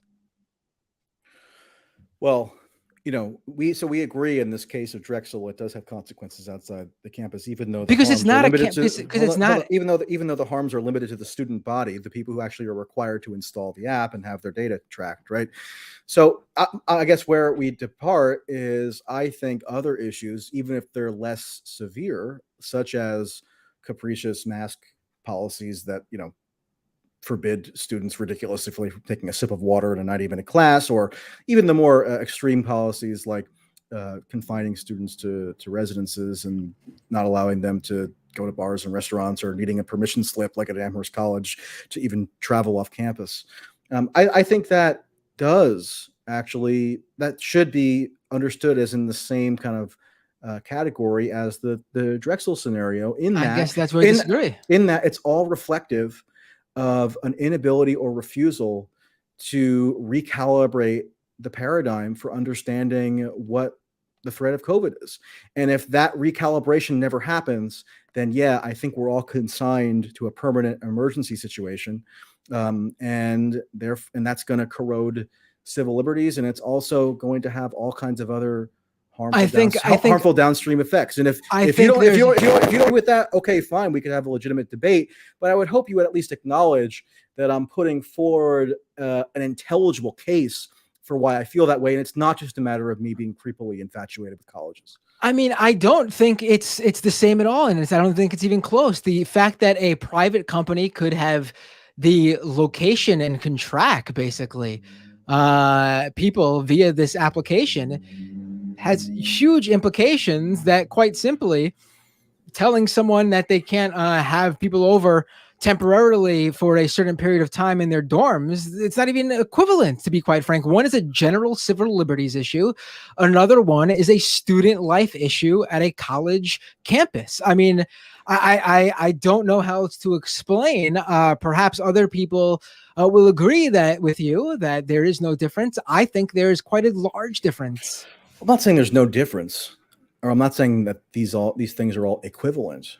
I'm saying they're all a function of what now I think has to be deemed a wrongful mindset in how COVID is understood. I mean, not to repeat myself, but if you're using cases, even cases that are benign and asymptomatic, as your metric for gauging the status of COVID in all these places, despite it being an endemic disease, then that's going to give you license to impose a whole variety of unfounded measures, whether they're more harmful, such as the privacy violating cases, or whether they're less harmful, like a mask mandate or something. And actually, the whole contact tracing regime that a lot of students are subject to is privacy violating.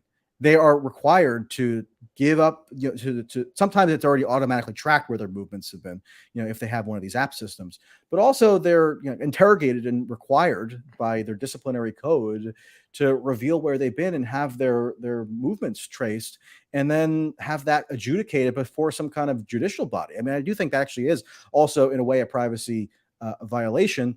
And if it's happening over and over again at all these elite institutions, I don't know how anybody in their right mind can be comfortable in believing that none of this is ever going to have any kind of effect on institutions that govern and dictate the lives of everybody else in society. I think it's almost a foregone conclusion that it will. And I just don't think what happens at college.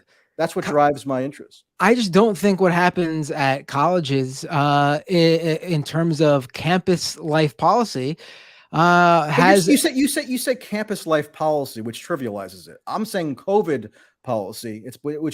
Which has bearing on public policy. But it doesn't because the public policy comes first. This isn't a chicken or the egg scenario, though. The public policy has been out there. Colleges are basically following, for the most part, what's already out there, and maybe from what you found yourself, they add some additional measures based on specific attributes that particular college has. But it's not like they're mandating something beyond the mask that everyone else wears, a cloth or disposable mask. It's not like they're mandating like full face coverings or wrappings around no, they're following the public health policy. And based on, like, let's say they decide their gym doesn't have adequate air, movement. They decide, hey, you have to wear a mask in the gym too, the auditorium too, or whatever. Well, I mean, like, in Providence, Rhode Island, for example, the Brown did not restrict students from gathering with more than a certain number of people in social settings because that was required of them by the public health authorities. That was on their own accord that they did it. And so they are going well beyond just what the normal policy is. So it's not a chicken or the egg thing. It's these colleges being far more extreme than could possibly be warranted, particularly in light of them already subjecting their student populations to mandatory vaccination. I mean, I keep coming back to this. It doesn't bother you at all that, I mean, most of it for some of the most influential sectors of society, the vaccine has done the opposite of enabling a return to normalcy. It's actually allowed for more monitoring. I find the whole idea more closures, more kind of scrutinization of basic social encounters. I disagree. That doesn't bother you at all? I disagree with the whole return to normalcy line from the outcome, like from the get-go, though. Like I don't understand this whole belief that there's going to be a return to normalcy. I know a lot of conspiracy theorists probably licking their lips right now, who think this is some great reset or whatever. But the fact of the matter is, I've never used that when I'm not saying you have this. We are on YouTube and Rockfin, though, and they both have their communities who believe that type of stuff. True. I quite frankly think that when something at this level, and doesn't have to be a pandemic, we've seen it with all sorts of things, the idea that we're going to go back to life as we know it to be kind of like, babyish, like things at this level change everything. And I'm not saying we're going to be wearing masks for life and there's going to be a mandate to wear masks for life. I don't even think that's going to happen, but you will likely see people in the United States of America feel quite comfortable wearing masks out of their own volition and wanting to do so. Which I don't have a problem with. I mean, if people want, there are people who do. There are many people, then go right ahead. There are many people who do. I mean, I don't have a problem with that. But I just don't think this idea that everything will go back to February or March 2020 is something to aspire to, because it's not going to happen. It's just not going to happen. Well, let's just dwell on that for a second. I actually think that's a crucial point, and that very nicely explicates a core kind of philosophical difference between us, which is that you don't even view it as an aspiration to seek to return to normalcy or to move beyond some sort of paradigm where COVID is dictating so much of our lives. Whereas I do think that is a defensible aspiration. Particularly if all it requires is viewing COVID with a sense of proportion and not pretending that it doesn't exist or something, but again, doing the recalibrating that so many people in positions of authority are unwilling to do. So I guess that you rejecting that as an aspirational hope and me affirming it, I think actually that does explain a lot about our. Well, sure, because why wouldn't we learn from this whole thing? Like, why would we just throw away everything we've experienced in a year and a half out the window? Wait, it's not a matter of not learning from things. You said that you didn't think it was warranted to seek to return to normalcy, or that you don't want to return to normalcy. I disagree. That doesn't preclude me from wanting to learn things about the past year and a half. It's me being very hypersensitive to intrusions into civil liberty, in particular, on the grounds of what people in positions of power claim is a permanent emergency situation long past the time that it actually constitutes any kind of cognizable emergency. I mean, how could an endemic disease be a constant emergency? It doesn't make any sense. Well, I don't think I think eventually what you're saying will happen. I personally don't think we're there yet. I don't think, again, I told you from quite a while ago that I thought the messaging put out that a lot of people seem to have believed that everything would go back to normal as soon as the vaccines rolled out was a bizarre thing to put in the minds of people. I never thought that. Even before there was a vaccine, I thought that this would take much longer than people thought, due to the fact that A, not everyone would be able to get the vaccine, B, not everyone would want to get the vaccine, and it would take, I don't know, maybe even another year or so for things to be able to be rolled back. And the problem here is that things were rolled back well before that. And now once you roll things back, people will have a problem reverting.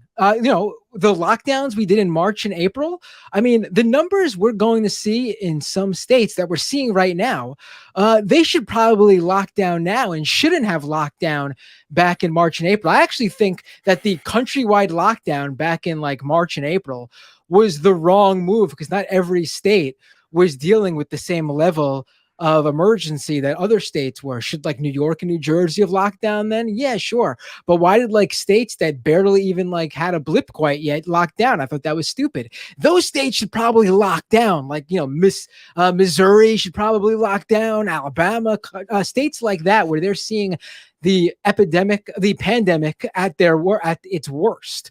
But they already did the lockdown, and they're not going to go back to that because the people already experienced it, and they're not going to want to go back. So a lot of the policy that happens in terms of these lockdowns go by what people do or don't want to do. Well, I mean, good luck locking down Missouri. I mean, I'm sure that will be politically very well received. They did it in March in the early days of the pandemic. I mean, they probably were less locked down than some of the other states like New York and New Jersey. And you've conceded, as have I, that you're not an expert. So, I mean, have you consulted with expert opinions who are saying we must lock down, expert like opinion makers who also agree that we must lock down Missouri?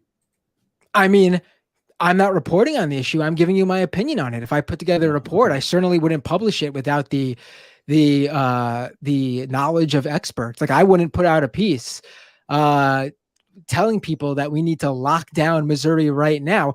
As a discussion we're having, I'm giving you my opinion on what I see based on what, when New York lockdown and comparatively what these states are going through now seems the closest that they're going to get. Maybe it'll even get closer based on how it's getting worse. But if I was to put together a piece beyond just what Matt Binder thinks, where I was making the case that this needs to happen based on the information that health officials have, then I would obviously quote such officials. Okay, well, I mean, I think that's a hazy distinction. We're talking on a public platform. Everything that I say here is at least guided by the facts, but it's not. So it's a different format. But I mean, you're expressing it. So I mean, isn't that kind of arbitrary though? You're saying if you were expressing the opinion in print, therefore, then that would require you to somehow consult a formal expert opinion. No, if I was doing a reported segment, a video segment on YouTube, then obviously I would go about getting experts. But again, I'm not going out there saying that Missouri needs to lock down right now. I'm saying, in my personal opinion, based on what Matt Binder, a non-expert, is seeing, it makes more sense for Missouri to have locked down now than when they did in March, or when the rest of the whole country did in March. Like, this is just like based on Missouri having worse COVID-19 cases, more COVID-19 cases right now than they did in March. I mean, this is not like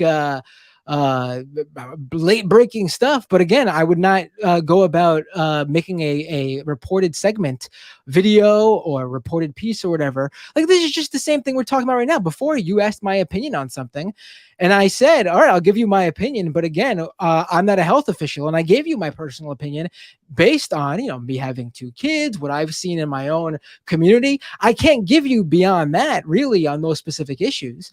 If you want to go to Missouri and publicly advocate for a lockdown, I volunteer to accompany you and report on that whole trip, because I would love to see how that is received. If you would go to town hall meetings, I've already told you that I agreed with the fact that it would never happen. Oh, okay. I told you something, like that was my whole premise. The fact is, I know it was kind of a joke. I don't. All right, but okay, but the fact is, the premise that the whole conversation, well, this particular part of the conversation, is that I concede that there were many mistakes made, and one of it has to do with the fact that once you draw back a policy and then the data and the changes, it's a lot harder to bring those policies back. And what I'm saying is that it was extremely stupid for some of these policies to have been drawn back, because it has created this atmosphere where people are now steadfast against certain things. I mean, you said it yourself. You were fine with wearing masks for quite a while.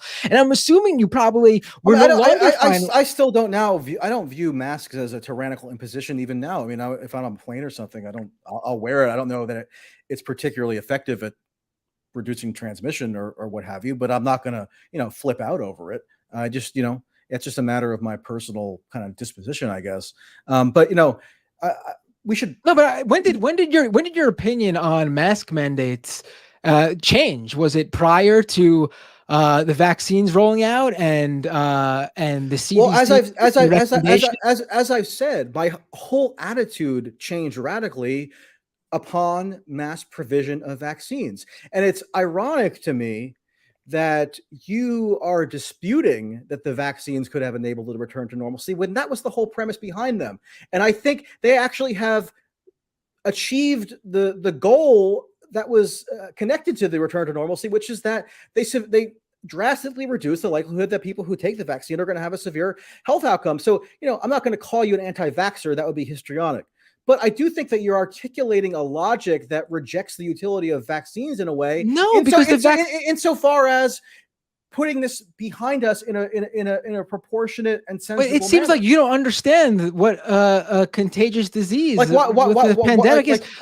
Why is it now some kind of radical position to have viewed vaccines as a turning point in how we process this whole subject? Vaccines were a huge turning point. I mean, that's why a lot of restaurant, I mean, practically every restaurant, at least in New York City that I can see, is reopened, and people are now going back out. Broadway reopened, entertainment reopened. There's live shows, music venues, and clubs reopened here, and that's because we got and yet we still have these little patches of elite society that are in a whole different mind frame, right? Well, because the pandemic hasn't ended, man. Like, again, you keep bringing up vaccines as protecting.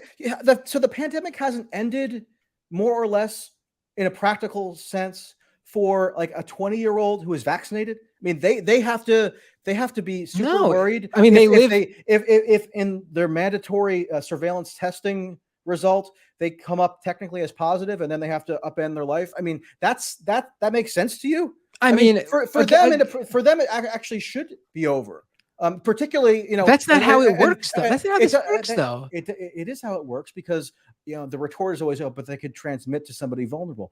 Yeah, they could transmit to somebody who's vulnerable, who's had universal vaccine access for 8 months. I feel like I'm actually kind of going crazy in repeating that so often, but that was the whole point of vaccination, principally to protect the vulnerable, not the majority suppress transmission, which is an impossibility with an endemic virus. The majority of people who are dying are unvaccinated, so they don't have the vaccine protections like you. You're so focused on the fact but they have the opportunity to get it, right? All right, we can't let our lives be dictated by 15% of holdouts or something. Well, it's a lot more than 15%, but not among the elderly. I mean, if you look even at the most red states, right? Dude, the elderly aren't the only ones dying anymore. Like, where have you been for the past couple of months? I mean, but age is hugely correlated. Yes, and guess what? The elderly actually have the highest vaccination rate, right? Which means these 2,000 a day deaths are no longer just the elderly, man. Like, makes sense here. Like, if the elderly are the most vaccinated, yet we are actually reporting more COVID deaths now than we did months ago, then that means that common sense would dictate that we are now seeing deaths amongst people who are no longer those vulnerable elderly people. You could find that data actually for yourself. And I've actually looked at some of it in Florida, for example. Over the summer, I don't have the average age off the top of my head, but it was older/elderly people who were unvaccinated who comprised the vast majority of the deaths. And even though in Florida, something like 90+% of all people age 65 or over are vaccinated, that 10% is still a lot of people and can still result in, a couple hundred deaths on a given day or something, or maybe not quite that much, but you know what I mean? And so like that actually, it just because for the month of September so far, the majority of COVID deaths in the United States have been among people 50 to 64 years old. I wouldn't call those people elderly. 50 to 64. They're older and they're in a risk group, sure. But I mean, and that's why they should get vaccinated. I don't disagree with that. I just don't agree I just don't agree that some 55-year-olds reluctant to get vaccinated in Missouri thereby means that the entire country must live under a perpetual crisis regimen. I mean, how does that make any sense? I mean, listen, I regularly hear from people who claim that the left that is giddy for the unvaccinated people to die so they could like dunk on them online are disgusting. But you're like, here you are telling me that you're fine with going with this, throwing all this stuff out the window because those dumbasses should be vaccinated by now. I mean, I haven't called them dumbasses, and I would advocate trying to reason with them and encourage them to get it. So, I mean, you've said yourself you've tried to do that. I think certainly you have to recognize the limitations of these kind of like exhortations or these injunctions and the limits of public policy to achieve universal 100% compliance with an intended outcome. I think if you don't recognize that limitation, then you're going to be stuck in this kind of purgatory of, partial lockdown here and then intervention here, there. And people are just going to get alienated and disenchanted, and rightly so, because so many of those interventions, as I've documented at college campuses, do not make sense. I mean, I don't know what to tell you, man. Like you look to me. Are you really trying to tell me that because a 55-year-old in wherever may contract the disease and die, that justifies whatever capricious imposition that college administrators want to impose, even though down the street you can party to your heart's content unmasked? I mean, really? Well, I mean, it's not some hypothetical random 50-year-old. I mean, I just told you that thousands of 50 to 60-year-olds died just this month from COVID. So those aren't hypotheticals; those are real people. It's easy just to talk about them as hypotheticals and just only 4,000 people this month in that age group died of COVID. But at the end of the day, those are 4,000 real people.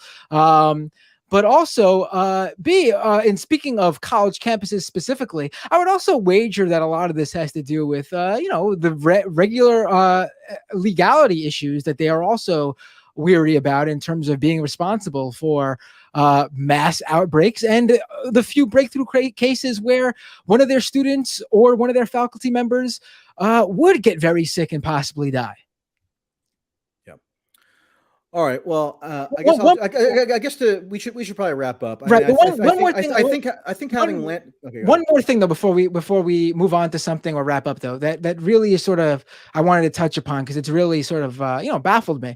You keep bringing up that you hear from so many students who are trying to fight these like tyrannical administrations who are forcing. I mean, it's usually not as hyperbolic as that. It's them. It's not. They're not screaming that they're being Right. tyrannized. So your well, it seems like your pet issue here is, and although actually a few of them did say that at Connecticut College because that was the most okay. extreme lockdown in the U.S. But Sure. by and large, they don't use that kind of exaggerated. Sure. Your pet peeve here, it seems, is that the administrative not listening to their students when it comes to the college campus issue. I know you extrapolate to larger things that can possibly come off of college campuses, which I don't agree with in these specific scenarios, but in terms of your reporting on college campus issues, you don't like the fact that these administrations are telling students how to behave or how to live their life, which is, it's weird because you also, when I look at your online accounts, you do the same reporting on college campuses that don't have these active measures on COVID, whose students are actually advocating for their colleges to do something about it. But instead of taking the side of the average citizen, in this case, the college student, you also poo-poo the college student for asking for the college to do something about the health issues on the campus. That seems to go against what you're saying here. Like, no. I mean, I never thought that at Connecticut College, for example, that the grievances I was hearing from a segment of students was the majoritarian view. It wasn't a matter of me, discerning that somehow 51% didn't want the restrictions and therefore it was justified to report on it. It was trying to represent a view that otherwise would have been stifled given the snitch culture there, which is incredibly pervasive, and other factors which had kind of, prevented any kind of robust debate there. I'm not sure what specifically you're referring to, but there have been cases where I was looking at Amherst College today, and I was reading the student newspaper, and there was an instance of somebody writing a column, because Amherst College, I mean, is people actually have to walk around wearing lanyards on college campus because on the campus because they're not allowed to have any visitors. And they have to get a special permission to travel and on and on and on, right? And so I was reading the campus newspaper, and there was somebody who wrote an opinion column on how it was the headline was it's ableist to aspire to a return to normalcy. So they may actually agree with you, and I thought that was actually indicative of part of the mentality that drives the perpetuation of a lot of these, what I would say are nonsensical policies at this point. So, I mean, it doesn't mean I obviously have a position on this stuff now. And so it's not a matter of me just being a vehicle for whatever the majority view is on a given campus. But I think there is actually some value in giving representation to at least a substantial faction of students who otherwise would not get their grievances aired or not have their positions expressed in any public venue. I mean, it seems to be more than just one or two schools, which makes me believe that I'm looking through your Twitter account right now. There's Fairfield University. I know that's probably sure. And then Amherst, like you said, and then there was another school. I don't have it in front of me right now. I recall you posting where they were doing actual on the ground activism, where they were doing a demonstration. Oh yeah. That was at University of Iowa, where students held a die-in to demand that there be a mask mandate imposed. I found that notable. Right, but my question, my point here is that you go out of your way to share the opinion of a few students who, which is fine if that's what you want to do. If a few students who you say a few, but I mean, I'll try. Maybe I should go through and quantify it so you have a better. A handful of students, dozens of students, who reached out to you and said that they are going against their administration, and you went out there and you put your. Well, they weren't going against the administration. They couldn't. They were being stifled from doing so because they would face disciplinary sanction. Sure. Or they would be ratted out by their students because these administrators have instituted these policies that incentivize snitching, which is actually another threat to civil liberty, maybe in a less formal way. But I think snitch culture is actually inimical to any kind of free exchange. All right. I mean, I'm not, again, this is that we could go a whole nother way there, but I'm focusing on this because this is part of the overall conversation, which is your reporting on the matter. I don't understand why you don't treat those other students who seem to be, at the very least, in the same or at least equal, close to equal numbers of students who are going against the health mandates on college campuses. Why don't you treat those other students at colleges that where they are going against their administration by saying, we want you to do something for our health and institute some sort of policies to protect the people on this campus? Why you aren't going with them and reporting on them with the same rigor? Like, why you're not taking them seriously or fighting for their right to have their voices heard, and for the college campus to maybe meet them in the middle somewhere so they too can feel safe or live the college campus life that they want to live. Well, maybe I should hire you as an assignment editor, because I actually would find it interesting to go to like University of Iowa, for example, and talk to a healthy selection of these students who are demanding to be more aggressively surveilled by the administrators. I mean, I think that actually would be an interesting concept to go report out a little more. So, I don't deny. I wouldn't deny the value in doing it. I mean, this isn't all surveillance. This isn't all surveillance. But I'm not even saying you have to go out and do this reporting. I just don't understand why you bring this stuff online and write them off and give them snarky comments and like mock that this is what they want. Like, oh, they want to be, they want Big Brother to watch them or whatever. But you don't go ahead and say that like, oh, I'm just using examples, Michael. Like I said, if I had the time, if this wasn't something that was put together in a few hours, I would have gotten quotes and things like that, but I didn't have the time to do that. But I do know, and you are agreeing, as far as I can see, that I think you can agree with this, if you haven't already,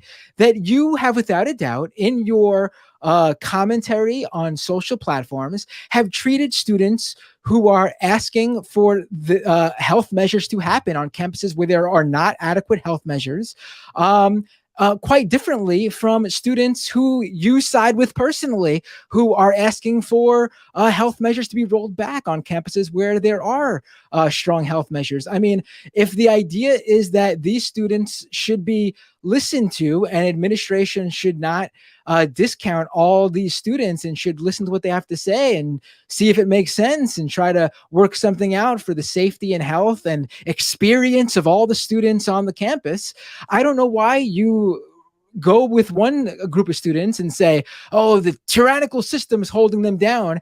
And the other set of students, you're sort of like, oh, they want mommy and daddy to walk their hands on the college campus. Again, not quoting you, but that's the gist of how you look at student set A and student set B.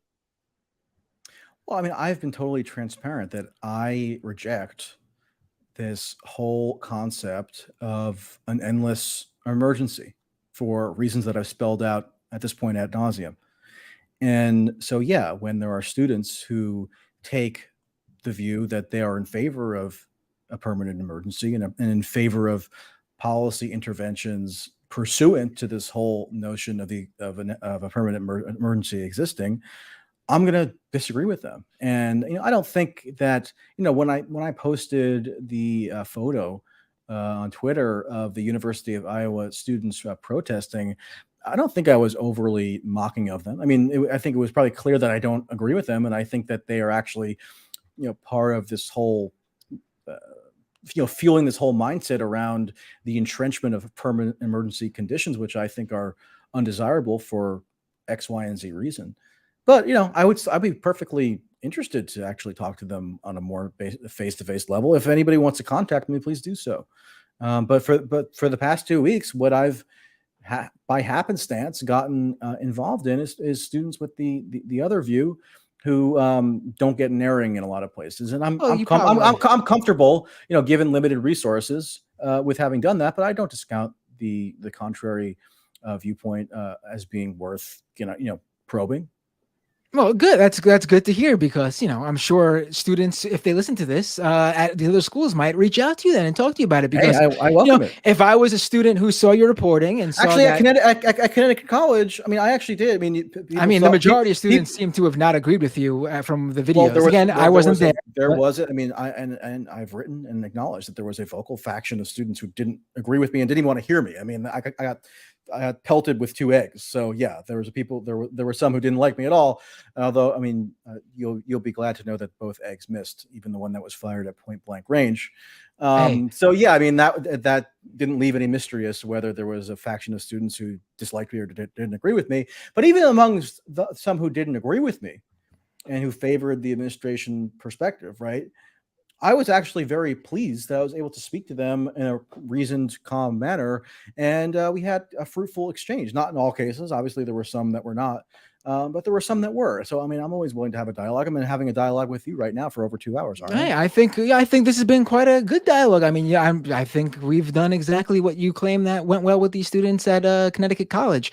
I mean, maybe they would have, maybe those students that threw those 2 eggs or tried to pelt you with those 2 eggs, maybe they would have hit you if they weren't wearing those masks. So maybe it worked out in your favor.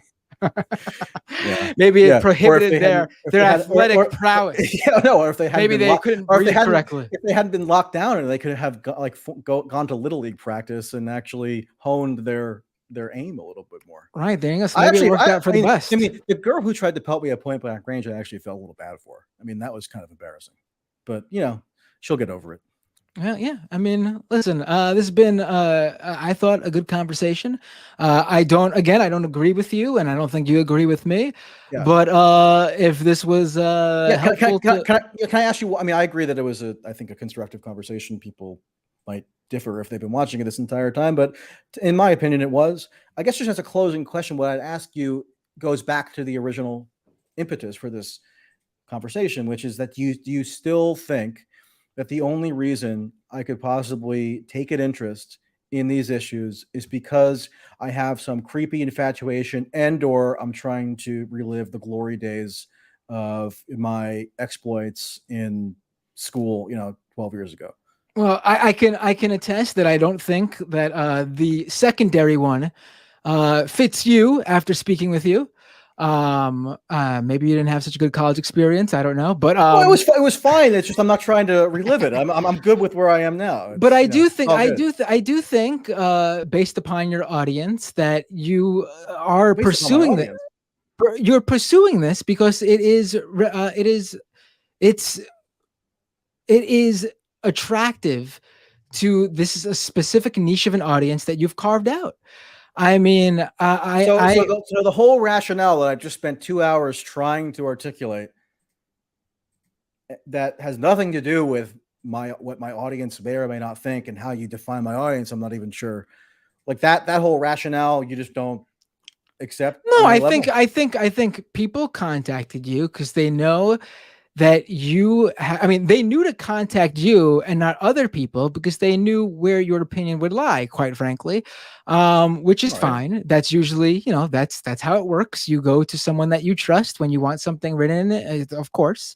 So they trusted you with the story. I believe you decided that this was something to pursue based upon, obviously you went down to this college, and if you didn't think it was why are we going back to the whole kind of litigation of my theoretical motive? I don't understand. The question I asked to you was, do you still think that the only reason I could have taken an interest in this subject and sought to report on it is because I have a creepy infatuation with colleges? I mean, that was the whole idea behind. First of all, I just want to also, and the impetus for this conversation. So, do you still think that or not? I just want to be clear because I know this came up with other people's tweets. For example, Glenn Greenwald.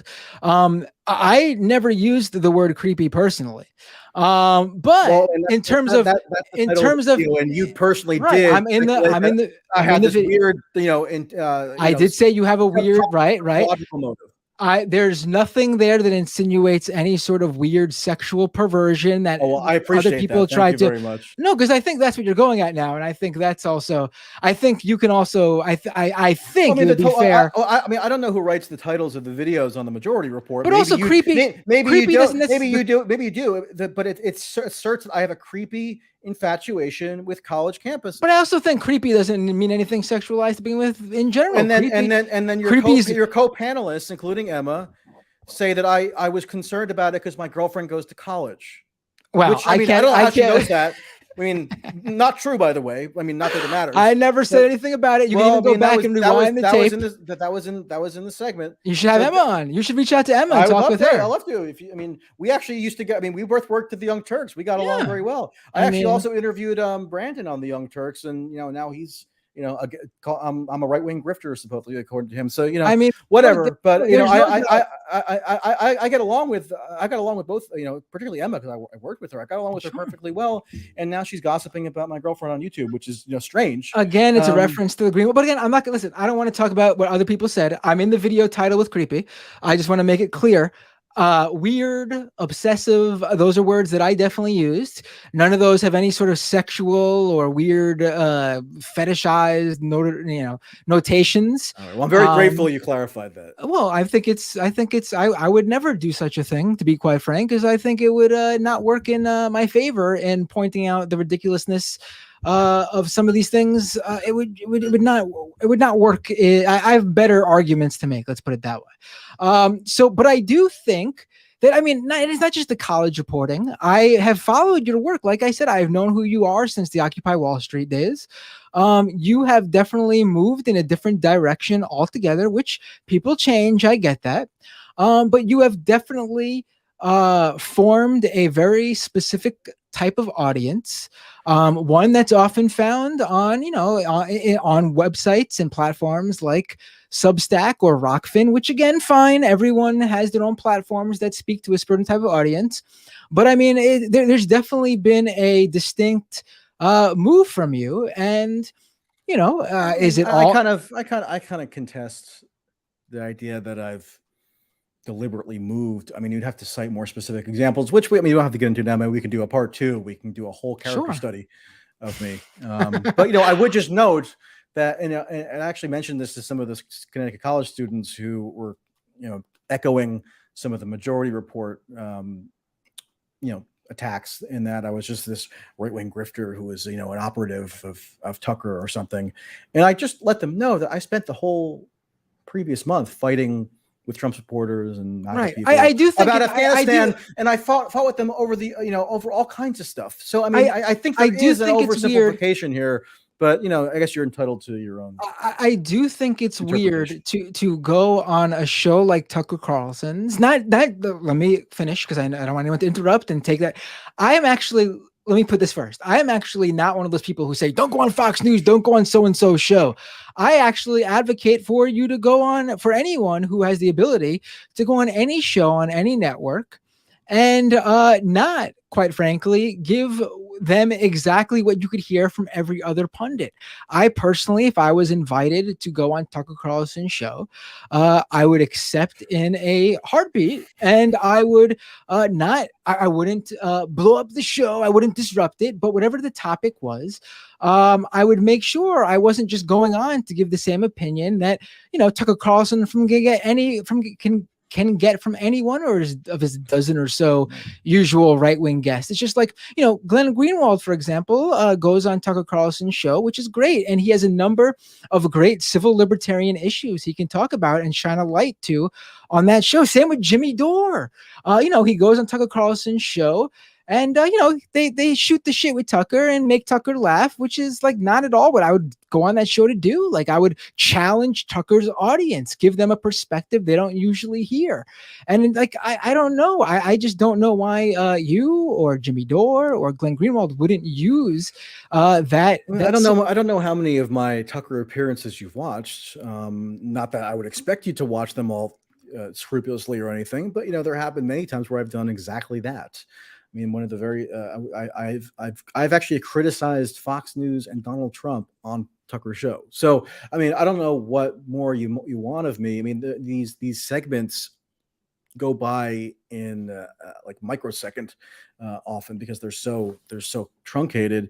But the before the last time before this one this week that I was on in September or in August rather, it was on the Afghanistan subject. And I was essentially defending, Joe Biden, and I don't know. That's a typical thing that that the Tucker audience wants. So I mean, I don't know what you're basing this off. That I never. Well, I'm basing it off anything. of the segment that we did with you on Tucker Carlson show. All right. Well, that was one of dozens. So I mean, I frankly, I'm just saying that it's weird to not use that sort of because I'm asked to go on to discuss a particular topic, and you have at most like 4 minutes. Well, I mean, you tell me right now that you advocate for people to get vaccinated. I thought that would be a great opportunity to tell people, hey, we want to get rid of these dumb mask mandates. Your audience should get vaccinated. I was on actually the long form Tucker interview style show over the summer, and I did say that I got vaccinated there. So I mean, that's great, but we all thank know you so much. That I agree, but we also know that that's not really the one that most people are watching. All right. Well, I mean, I've been on a audio visual medium with Tucker and stated that I got vaccinated when we were discussing the issue of vaccination. So, right. I mean, I feel like I feel like on this, you could just never win because so many people just have this instinctive reaction to the very fact of you appearing on Tucker. And there's nothing you can say that's going to dissuade, No, because I just told you that I love it. I mean, I've recently talked with you. I've debated the Convo Couch people who are like big in the Jimmy Dore world, and some of them. One of those people is an anti-vaxxer, and I've debated, like, I am all for, and I went on their program, by the way. I'm all for going on any program, right wing. Well, that we agree on. I went on I could go down the list of shows I've appeared on with right wingers. I'm totally open to it, but I mean, listen, and I see people in the chat bringing up MSNBC. If you go on MSNBC and just talk about how great Joe Biden is, I think you're completely throwing away a real opportunity to challenge that audience. Well, I mean, I've never gone on Fox and just talked about how great Trump or any Republican is. I mean, I've never done that in the inverse. So, I mean, of course, I wouldn't do that on MSNBC either. So I guess again, I'm not talking about specifically you, and we're talking generally right now. I brought up you were talking specifically about me. Specifically about you in terms of your recent appearance on Tucker Carlson. But again, I'm not going to say you've never gone on a Fox program, digital or otherwise, and say you never just said, like, I don't agree with Trump. I mean, that's not what I'm saying. All right. Well, I'm not exactly sure what you're saying, but I think that's kind of a tangential. Yeah, we could get more into it. We don't have the time to get too into it. Yeah. Well, if you'd like, we could do it again sometime. We can. Hey, I'd love to talk to you again in the future. This was, I thought this was good. I mean, I do think you have a habit of going on for a little bit and cutting people off, but I'm fine with it. I'm fine. I'm understandable. Well, I mean, I hope I didn't cut you off too much, and I think you spoke. I think you spoke quite a bit. Maybe I do have that habit, but hopefully it wasn't too burdensome.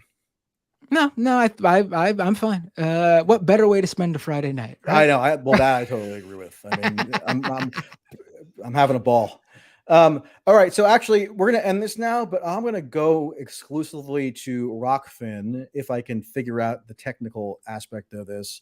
Once Matt leaves, and do like a brief kind of post game type thing. Sure, yeah. For the Rockfin people. All right, cool. I'm gonna grab this and upload it to my YouTube channel. We discussed that was cool, and all right. Thank you everyone for tuning in. Thank you, Michael, for having me. I look forward to more fruitful conversations with you in the future. Okay, very good. And if it was a fruitful conversation, then I feel like we accomplished something.